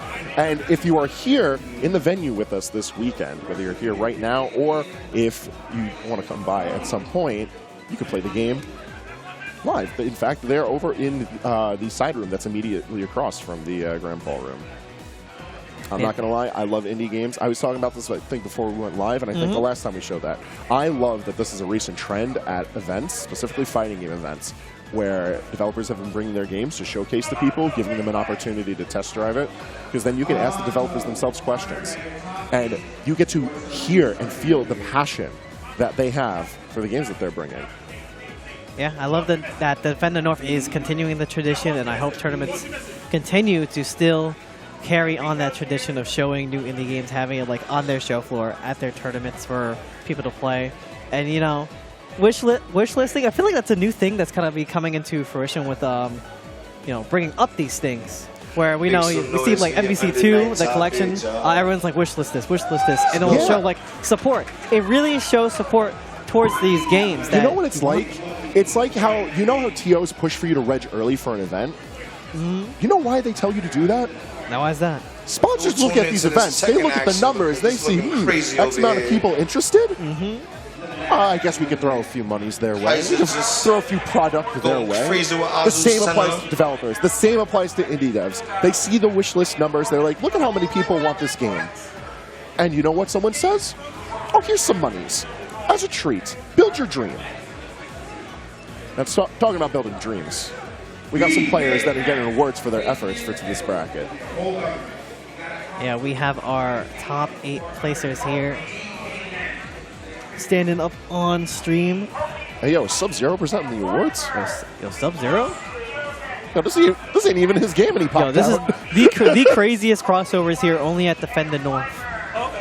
It's fitting enough for Uni, though. That's true. That's true. I mean, you got Actress Again representation and Akatsuki Blitz comp. Who has actually played Akatsuki Blitz comp? Raise his hand. Okay, I also have played it. That's besides the point. Oh my goodness. That's besides the point. You look at the Fightcade congruent numbers. That was the point I was trying to make.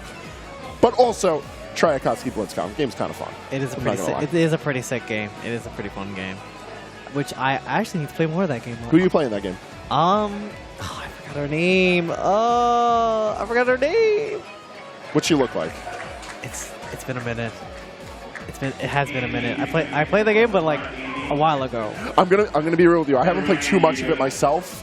But the little bit of it that I did play, there's a character that dual wields revolvers, and I love any character in a video game that's doing that. Yeah, the nun girl who's kind of like Kaguya. Zero. Okay.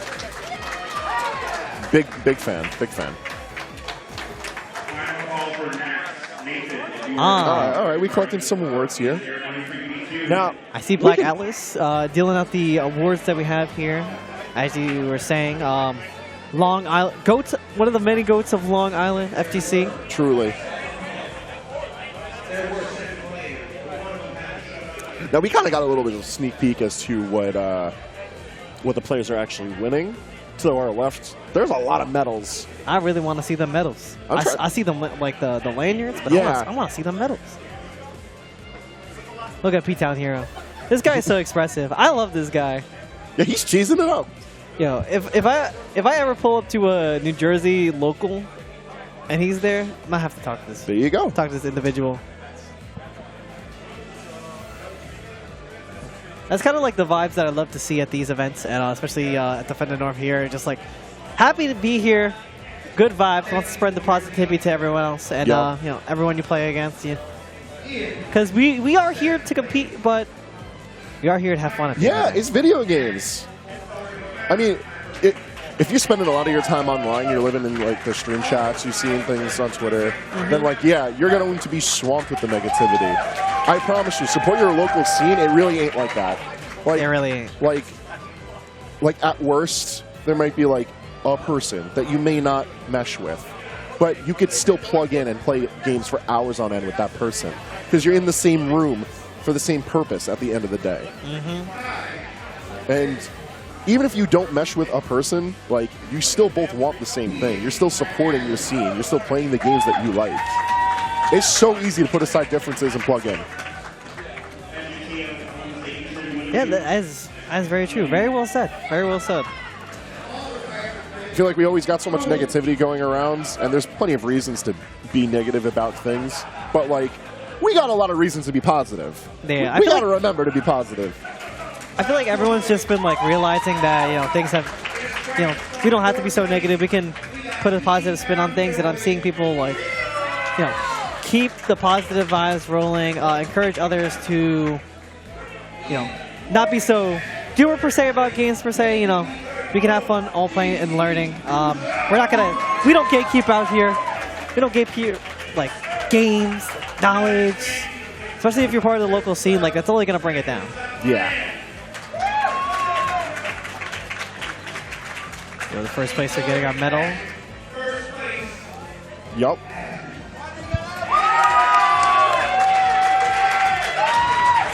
They for real got him like standing like almost off the stage. It's mad funny. But he got his medal. He did get his medal.